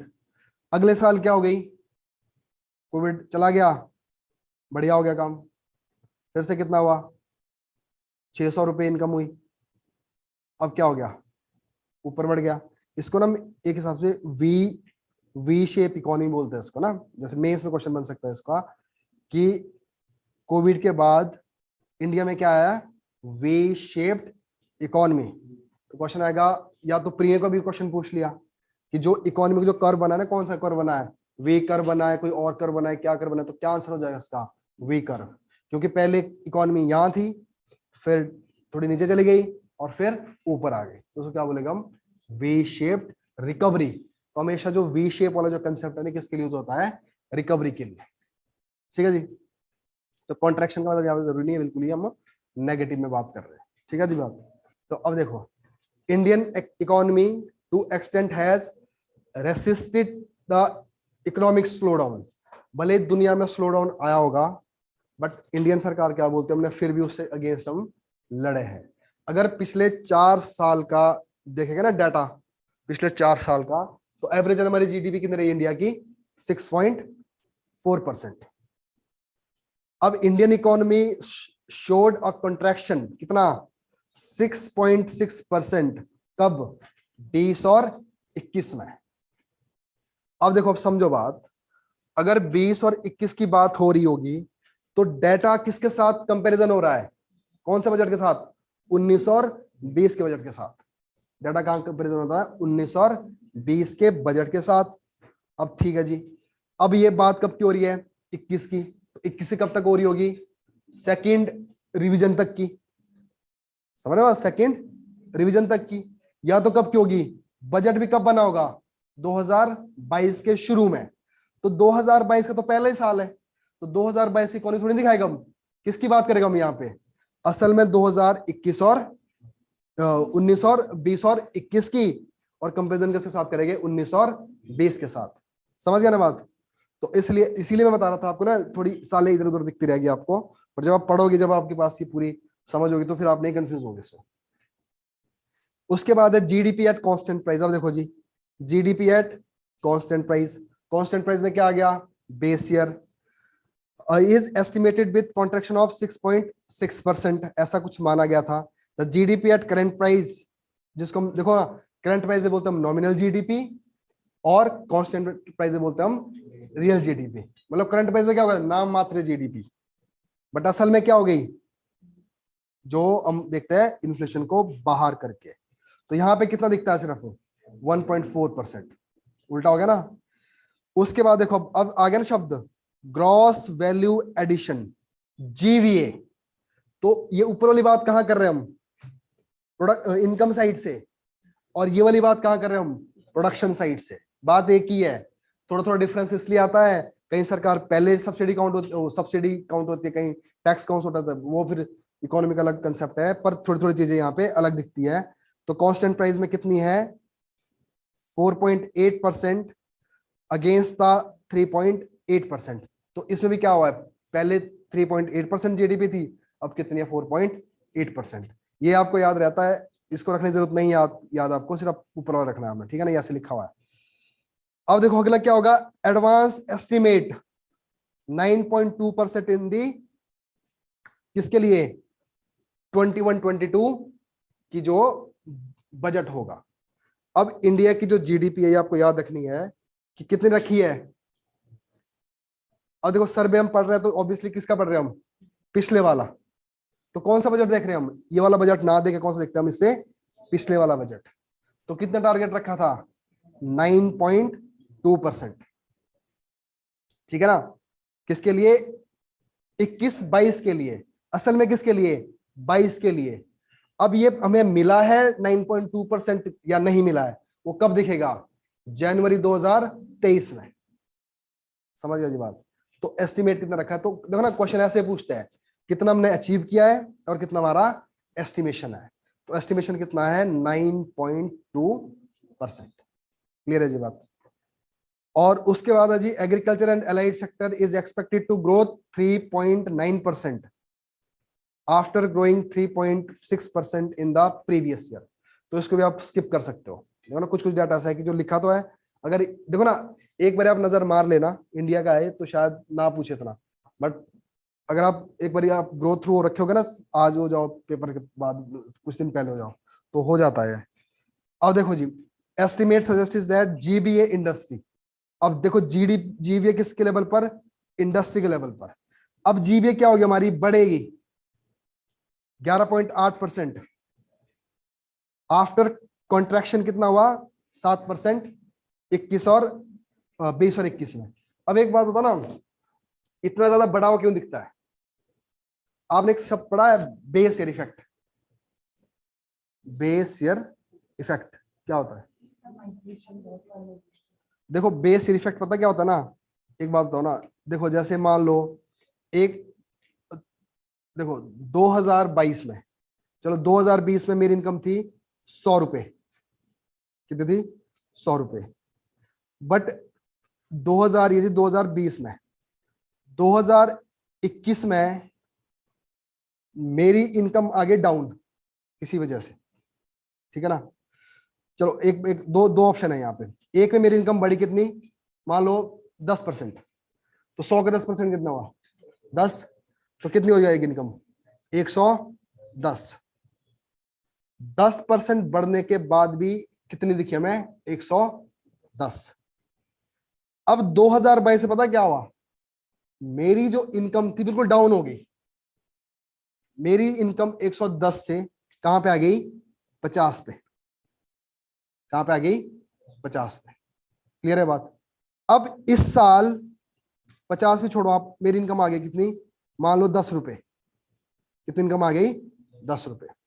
अब समझना पहले, 2020 में मेरा बेस कितना था, बड़ा था। किसका, कितना बेस था, 100 रुपए का।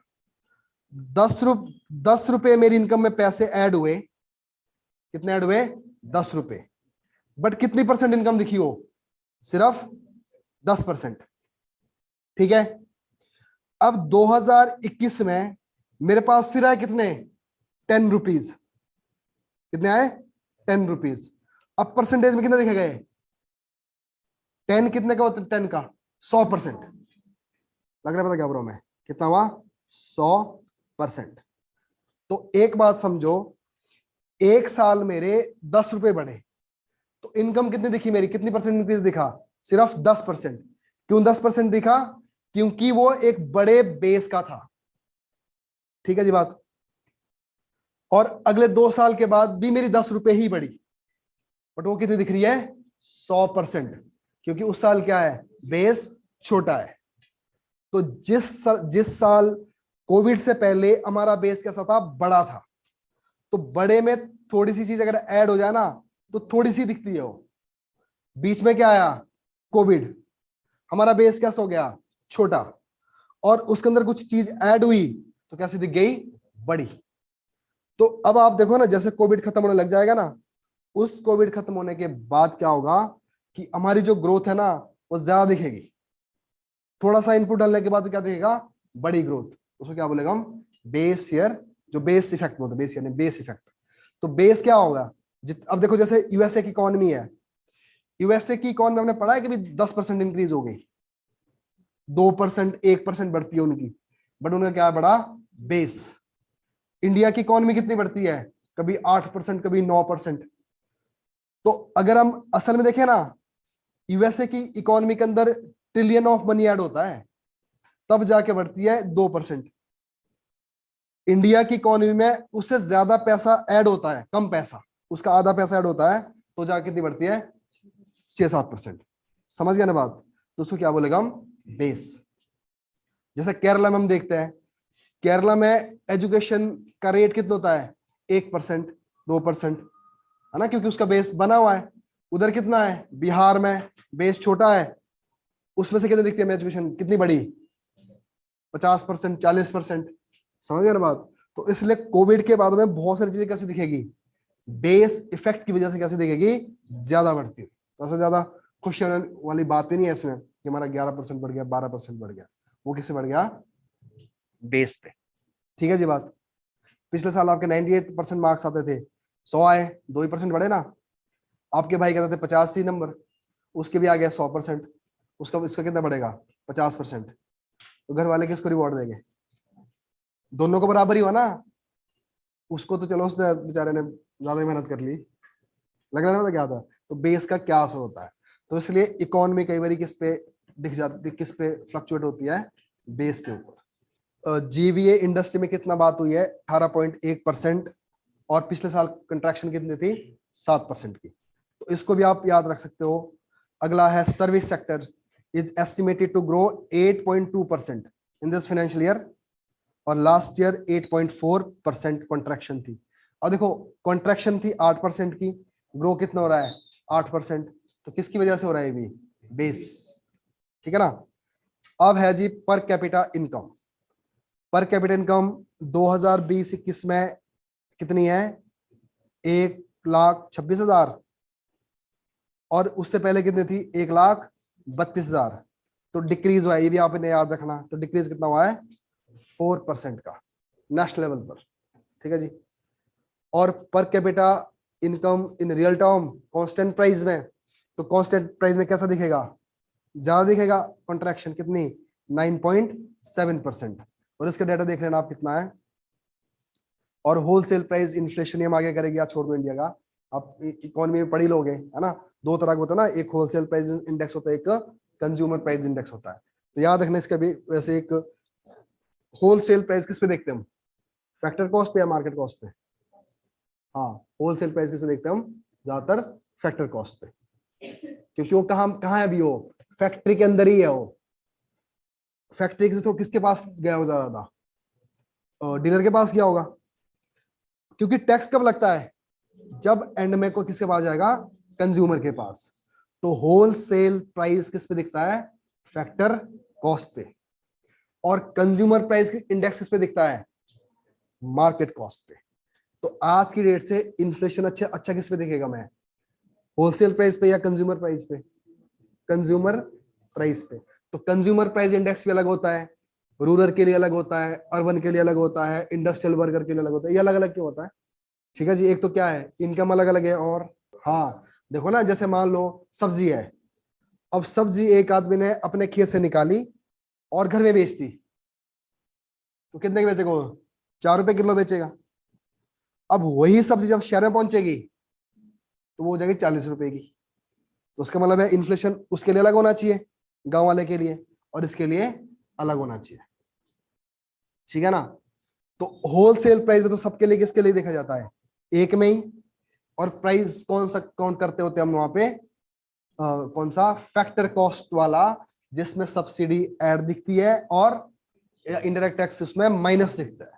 और जब आता है कंज्यूमर प्राइस इंडेक्स में, जिसमें क्या होता है, मार्केट प्राइस, क्योंकि एंड कंज्यूमर तक पहुंचता है जब एंड, जैसे मान लो सिलेंडर है, अब सिलेंडर अगर मेरे तक पहुंचा तो सिलेंडर में से क्या निकलेगी बाहर, सब्सिडी।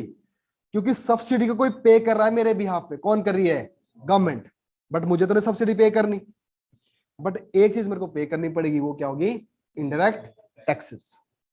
समझ गए बात। तो अब ये तो थी इंडिया की ओवरव्यू, इसमें मैंने ज्यादा ध्यान नहीं दिया। अब आ जाओ जी किसमें, ओवरव्यू ऑफ हिमाचल, हिमाचल की गवर्नमेंट। अब देखो जी, ये फिगर दिख रही है आपको, एक डब्बा बना हुआ दिख रहा ना किताब में। तो अब देखो ये फिगर क्या है, अब देखो 19, अब देखो पहले आ जाओ आप ना, यहां देखना पहले 2020-21 दिख रहा है आपको एडवांस एस्टिमेट मिल गया। एडवांस एस्टिमेट हमने कितना रखा है, 8.3%। अब आप बताओ ये 8.3% क्या रहेगा, नहीं रहेगा। अगर देखो कोविड आ गया, बस तो नहीं आना चाहिए, अगर कोविड आ गया तो फर्स्ट रिवाइज करेगा मैं इसको, तो फर्स्ट रिवाइज में क्या हो सकता है, तो हमने रखना पड़ सकता है कितना, 6%। बल्कि मैं अशुभ नहीं बोल रहा हूँ, ऐसे ही बोल रहा हूँ, ऐसा मत बोलना कि अशुभ कर दिया हमारी जीडीपी को, ठीक है जी। कितनी आएगी ये, नहीं इसको शुभ बनाएगा, अशुभ नहीं, पता चले कि बहुत बढ़िया जल पड़ा, ठीक है। तो इकोनॉमी कितनी जाएगी, 15%, ठीक है ना, कितनी हो गई, ऐसा जाएगा ग्राफ। तो यहाँ पे क्या मिलेगा, ये फर्स्ट रिवाइज्ड, मॉनसून बहुत बढ़िया आया, बारिश होती रही खूब, टाइम टाइम से बारिश, धूप, फिर बढ़िया, कितना परसेंट गया, 30%। अगले साल दिसंबर में क्या देखा हमने, सेकंड डिवीजन में बहुत बढ़िया हो गया। अब असल में कितनी ग्रोथ हुई, ये कब दिखेगा, मैं 2022 और 23 के बजट में, ठीक है जी बात। अब जब 2022-23 का बजट आएगा ना, उस बजट में फिर दिखेगा, और आगे इस तरफ को क्या दिखेगा, मैं 2022-23 के बजट में फिर से एडवांस एस्टीमेट, समझ गए जी बात। अब देखो जी, तो एडवांस एस्टीमेट हमने कितना रखा हुआ है, 8.3%, ठीक है जी। अब जब हमने इसको देखा कब, फर्स्ट रिवाइज एस्टीमेट, क्यों कम करना पड़ा ये, क्योंकि क्या आया, कोविड, कितना गया, -5.2%। जो पिछले साल हमने असल में अचीव किया था, जो कि टारगेट कब रखा होगा, 2018 में, जबकि क्या था, कोविड वगैरह थोड़ा थोड़ा 19 में आया था, 19 में आया था ना, 20 में, तो वो क्या था, 4.1%। समझ गया जी बात। अब ये जो डब्बा बनाया ना, इसमें इसके पीछे एक छुपा हुआ क्वेश्चन मेंस का, ठीक है जी, और एक क्वेश्चन छुपा इसमें इंटरव्यू होगा। अगली बार इंटरव्यू मॉक इंटरव्यू था तो मैंने बड़े क्वेश्चन पूछा ये वाला, ठीक है। तो अब एक बात बताओ, लिखो पहला question, Himachal has set the target for current years। Current year का असल में दिखेगा वो, अब ये 2023 के लिए नहीं रखा हुआ है, रखा होगा इसके लिए, ये 22 के लिए, for the current year 8.3% growth rate, 8.3% growth rate. Next लिख लो, do you think that this target is attainable? Do you think that this target is attainable, and what could be the problem, what could be the challenges to achieve this target? समझ गए जी बात? एक question तो बन गया ये वाला, दूसरा क्वेश्चन बन सकता है इससे पीछे वाला, और कि इंडिया में, हिमाचल में जो हमारा अभी जो पिछला फाइनेंशियल ईयर था, वाई ग्रोथ रेट वाज -5.2%। ये भी क्या बनेगा, मेंस के लिए क्वेश्चन बनेगा, क्यों ग्रोथ रेट क्या था, कम था। समझ गए ना बात? तो दोनों ही क्वेश्चन आप देख सकते हो उसको। तो अब आपको ना देखो, रट्टा रट्टा हमारे से सोचो नहीं, 8.3% क्यों है। अगर आपको समझ पक्की है कि किसके लिए ये पक्के वाला नहीं है ये, क्योंकि ये अभी क्या होना, ये 2 बार ये भाग में रिवाइज भी हो सकता है। अगर स्थिति नॉर्मल रही तो ठीक रहेगा, नहीं तो क्या हो सकता है, रिवीजन हो सकती है। और रिवीजन हमेशा, ये बता रहा हूँ कि रिवीजन हमेशा नेगेटिव नहीं होता, रिवीजन क्या हो सकता है, पॉजिटिव भी, अगर सब कुछ ठीक रहा। ठीक है ना? तो अब ये आपको हमेशा याद रहना चाहिए, 19-20 4.1% और 20-21 कितना, -5, और असल में 21-22 का मतलब क्या, 22 के लिए कितना रखा हुआ हमने, 8.3%। ठीक है जी। अब आना revised estimate of gross state domestic products. अब रिवाइज कब का होगा, जो 2021 के लिए रखा था ना, उसको बीच में क्या करना पड़ा, रिवाइज्ड। तो अब देखो, अब estimated at current price, it is estimated, कितना कितना एस्टिमेट था, 156 रखना याद, इसे तक करीब 1,56,675 करोड़ इन 2020-21 में कितना रखा था ना हमने, मतलब 21 साल के लिए हमने इतना टारगेट रखा था। बट बाद ऐसी बात बनी नहीं, तो फर्स्ट रिवाइज में कितना हो गया, ये करंट है, करंट जो हमें 22 में दिखा ना, वो किसका कंपैरेटिवली फर्स्ट के। तो फर्स्ट रिवाइज कितना का था, 559 का, पर में मिला कितना, 556। ठीक है ना? And showed a decrease of 1.6%। तो आपने सिंपल सा ये याद रखना है कि जो ग्रॉस डोमेस्टिक प्रोडक्ट है ना स्टेट की, अगर उसको हम देखेंगे तो कितना परसेंट डाउन दिखा है, 1.6%।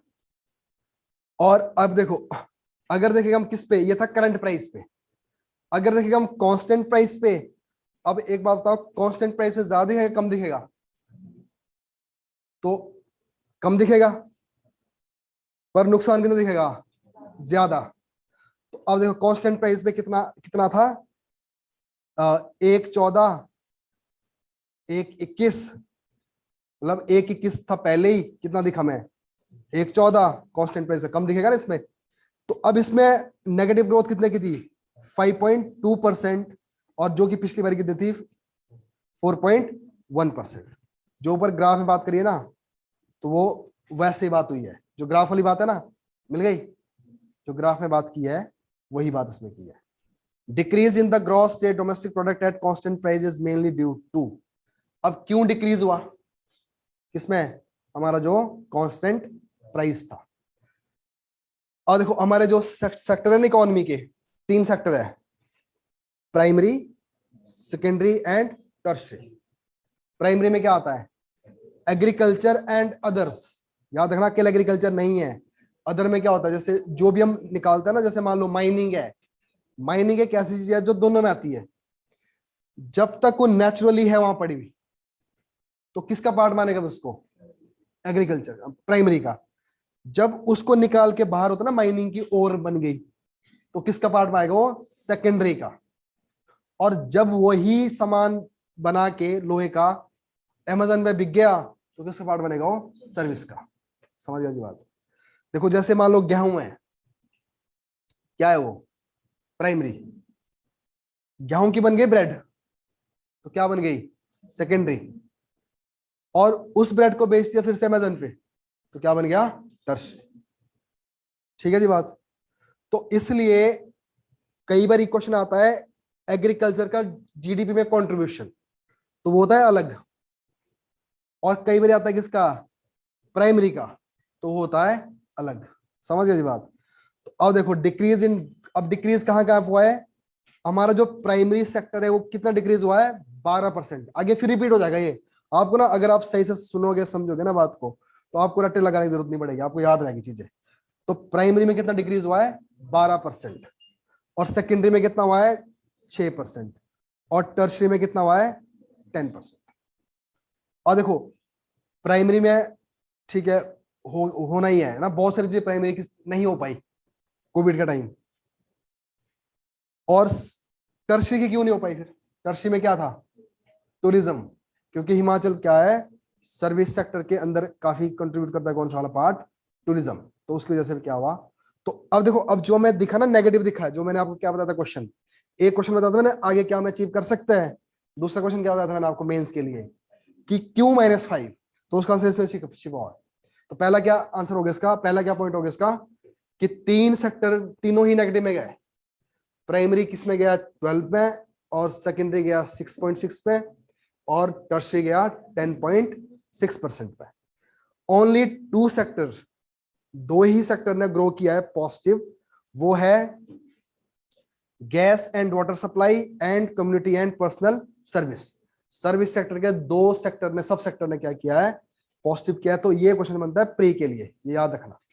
देखो भले ही तीनों ही किस में गए, नेगेटिव में, तीनों ही किस में गए, नेगेटिव में, और तीनों में से दो किस में आ गए, पॉजिटिव।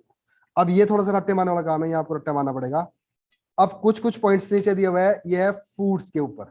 हमारा देखो क्या क्या होता है, ग्रेन, वेजिटेबल्स, है ना, फ्रूट्स, ये सारा कितना कितना इसका प्रोडक्शन होती है।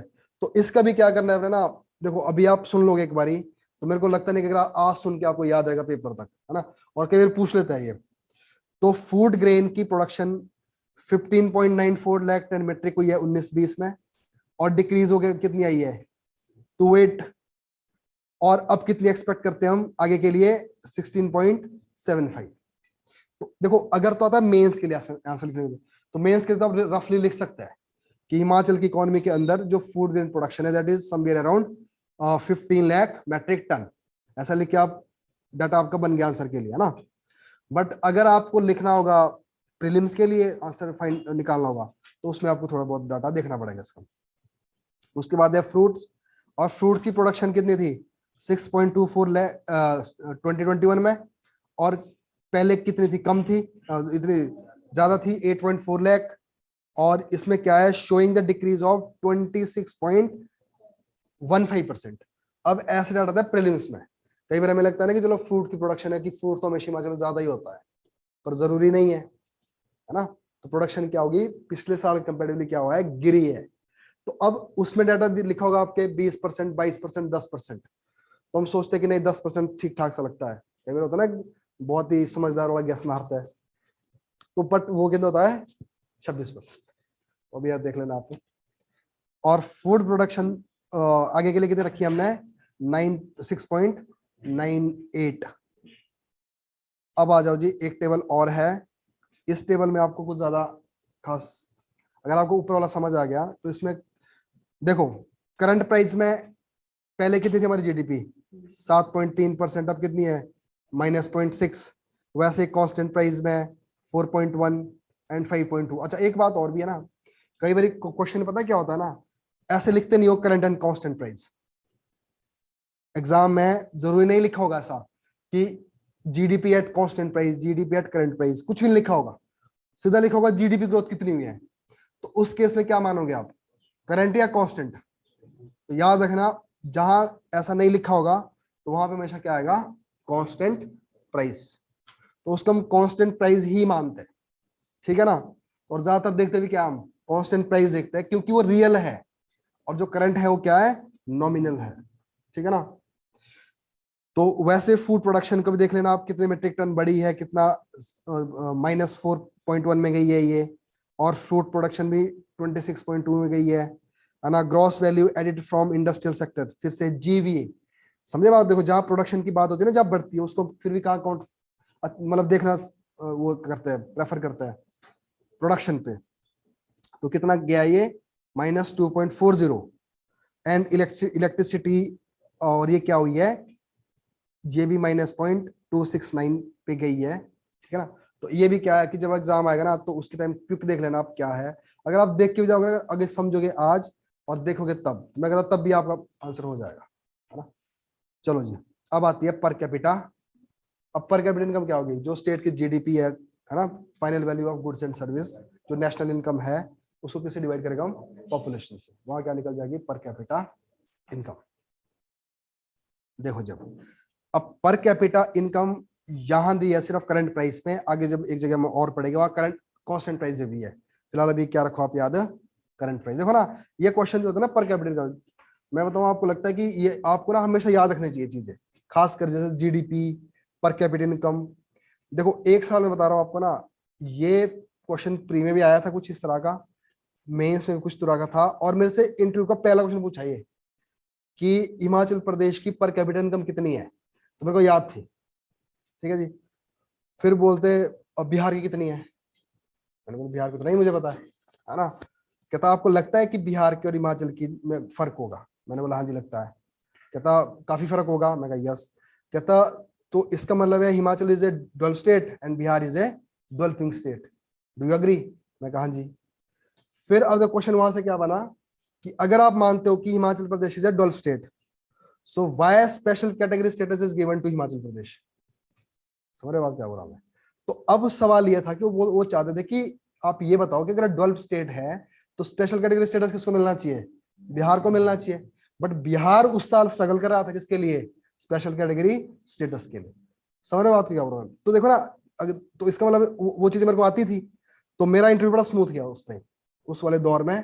क्योंकि देखो अगर मैंने फैक्ट ना बताया होता तो शायद अगर वो दूसरा कोई और भयानक क्वेश्चन पूछता, तो इससे क्या हो गया, मेरा काम थोड़ा थोड़ा थोड़ा थोड़ा आसान होने लग गया, समझ बात को। क्योंकि एक एक मतलब एक मेरा जो शुरू का 10 मिनट का इंटरव्यू तो बढ़िया चला गया बिकॉज ऑफ दिस फैक्ट। अगर ये फैक्ट नहीं आता तो इंटरव्यू किसी दूसरी डायरेक्शन में भी जा सकता था तुरंत, लग रहा होता क्या बोल रहा है। तो इसलिए ऐसी चीजें ना आपको पता होनी चाहिए कि जो बड़ी बेसिक चीजें हैं इतना, और ये तो आप मेंस में लिख सकते हो है ना, इंटरव्यू में लिख सकते हो, उसमें क्या बोलता है ऐसे में लिख सकते हो, है ना। तो अब देखो जी, तो per capita income current price as first revised estimate, revision करनी पड़ेगी फिर से, कितनी 2020-21 में 183 एज कंपेयर टू 185। अब देखो एक बात समझो, ये जो रिवीजन दिख रही है ना आपको, जो ये 185 है ना, ये किसकी है, second revision of previous year. Second revision कब की, 19-20 की।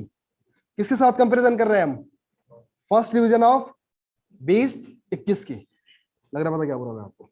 देखो यही डाटा, ये जो देखो ना, ये मैं इसलिए इतना मैं फोकस कर रहा हूँ इसके ऊपर, जब से मैंने इकोनॉमिक सर्वे निकाला ना तब से को बहुत फोन आते हैं, बहुत। और फोन किस लिए आता है, इस चक्कर से कि सर ये तो गलत लग रहा है, पीछे कहीं ऐसा लिखा हुआ है कहीं वैसा लिखा हुआ है। तो मतलब कहने वाला है कि इसमें डाटा पढ़ने का थोड़ा पता होना चाहिए ना। तो इसीलिए मैंने देखो शुरू में मैंने आपके साथ इस पे ज्यादा फोकस किया है, क्योंकि इसमें ना कंफ्यूजन सबको रहती है, क्लियर है बात। तो किसके साथ कंपैरिजन कर रहे हैं हम, जो गया हुआ साल था उसमें सेकंड डिवीजन के ऑलमोस्ट कहां पहुंचे होते हम, जो हमने अचीव कर लिया है। और इस साल किसके साथ देखेगा हम, फर्स्ट या सेकंड डिवीजन के साथ।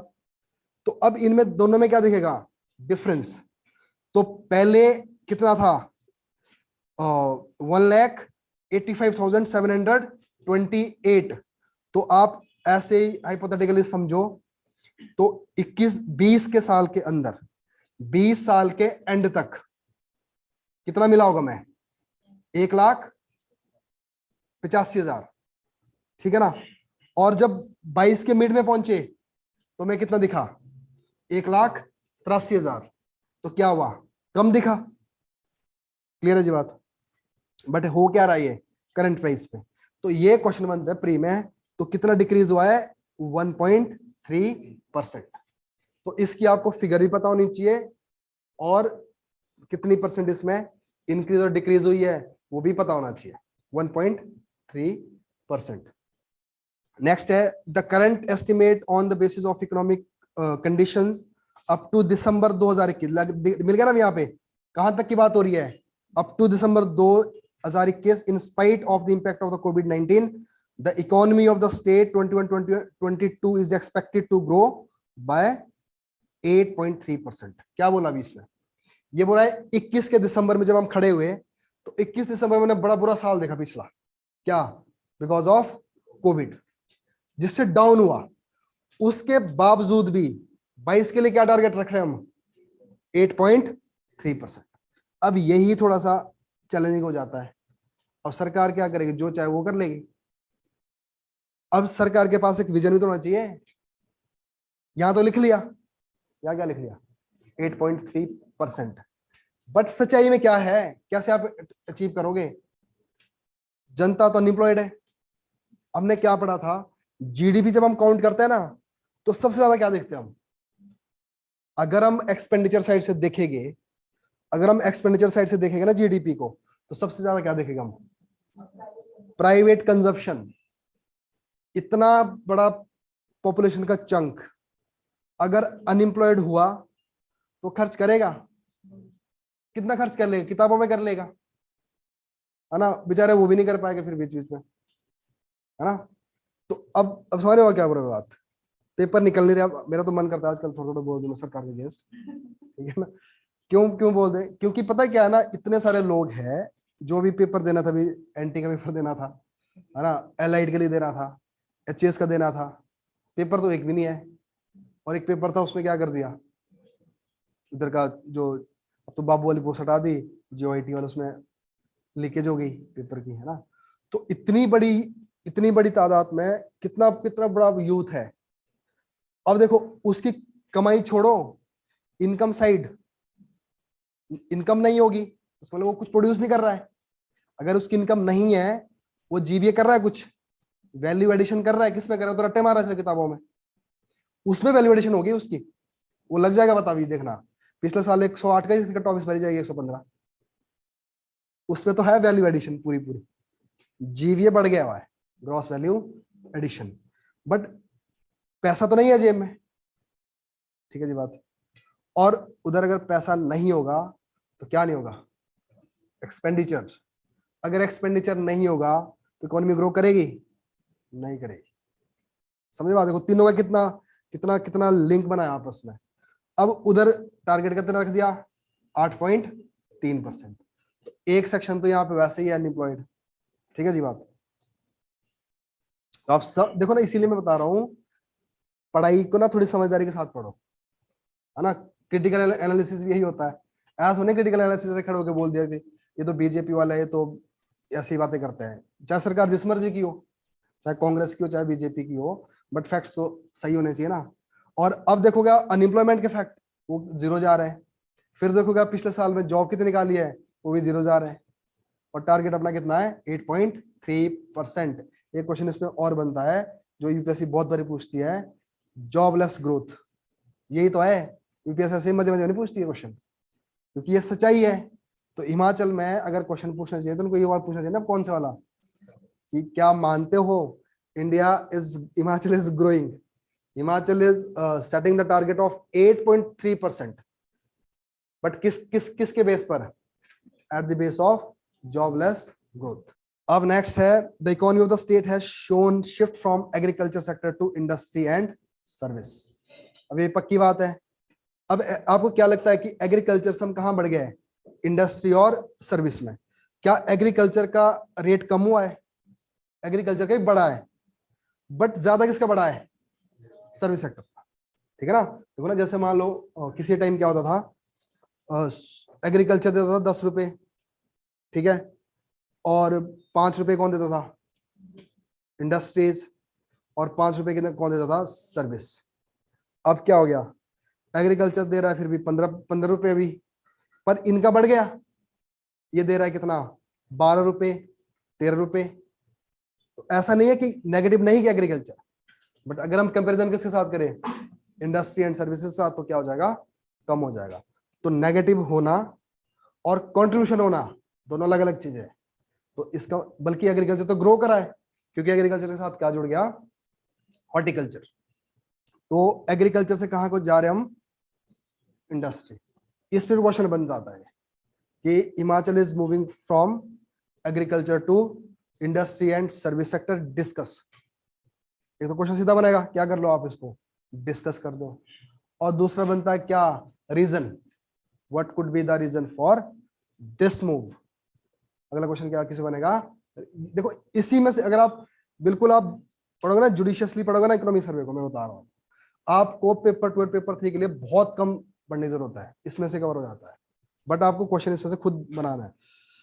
तो अब देखो, अब जो एग्रीकल्चर सेक्टर था ना, कितना कंट्रीब्यूट करता था ये, 151 में 59%, और अब कितना आ गया, 9.64%। अब याद रखना, अगर एग्रीकल्चर की अकेले बात की होगी तो कितना है, 9.64%। बट अगर बात करोगे आप पूरे प्राइमरी सेक्टर की, तो वो कितना है, 13.61%। 13.61%। क्लियर है जी बात।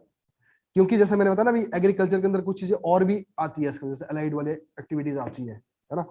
उसी तरह से शेयर ऑफ इंडस्ट्रीज कितना है, 28% कहां से गया है, जो कि पहले कब था, कितना था, 1.1%।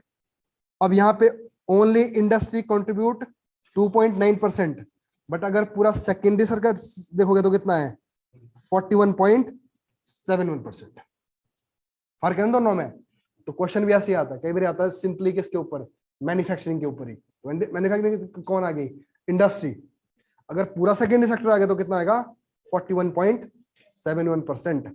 और एग्रीकल्चर में सेम है, अगर एग्रीकल्चर अकेला पूछ लिया 9.64%, अगर पूछ लिया पूरा प्राइमरी सेक्टर तो कितना हो गया, 13.61% कॉन्ट्रीब्यूशन इन जीडीपी। नेक्स्ट है सर्विस सेक्टर। तो सर्विस सेक्टर का कितना था, 5.9% 50 में, और अब कितना है, 44.7%। अब देखो, despite declining share of agriculture sector, the state economy is still determined by the trend in agriculture and horticulture production। तो कहने मतलब है कि वैसे भी अगर एग्रीकल्चर डिक्लाइन हो रहा है ना, बट फिर भी क्या, कौन उसके साथ क्या चल रहा है अभी, हॉर्टिकल्चर। तो जैसा मैं अभी बता रहा था, वो नेगेटिव नहीं है, बट क्या फिर भी पॉजिटिव। नेक्स्ट है, ड्यूरिंग 2021 कितना टारगेट रखा था हमने, कितना प्लान किया था प्लांट लगाने का, 1549 hectare of additional area was planned to be brought under fruit plants। बल्कि उसका तो पॉजिटिव गया है, कितना हमने लगाया रियलिटी में, 1932। देखो जो टारगेट रखा था ना, उससे भी क्या है, ज्यादा बड़ा है। तो उसका मतलब हिमाचल क्या कर रहा है, ग्रो और ज्यादा कर रहा है, किसमें, प्लांटेशन में। ठीक है ना। और has already brought under the plantation of 5.3 lakh fruit plant.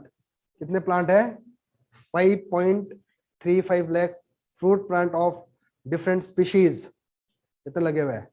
Next है, during the 2021 18.67 lakh tons of vegetable. ये याद रखना, फूड ग्रेन भी नेगेटिव में गया है और फ्रूट्स भी किसमें गया है, नेगेटिव में।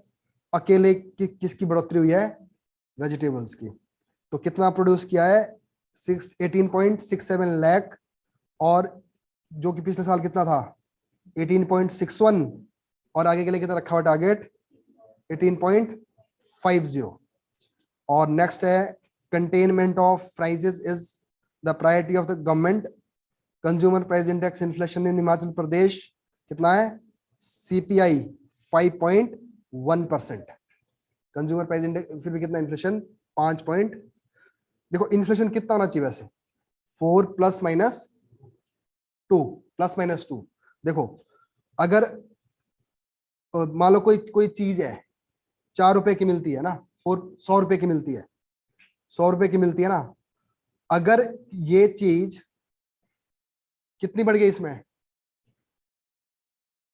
6 चली गई, मान लो ये कितना है, 4% इंक्रीज हुआ इसमें, 4% इंक्रीज हुआ, मान लो वैसे ही 140 रुपए की हुई हो, फिर हुआ 6%, 2% और हुआ, कितना हुआ 180 का।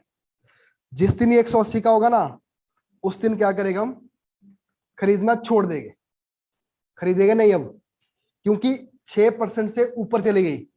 तो कौन मर रहा है इसमें, कंज्यूमर।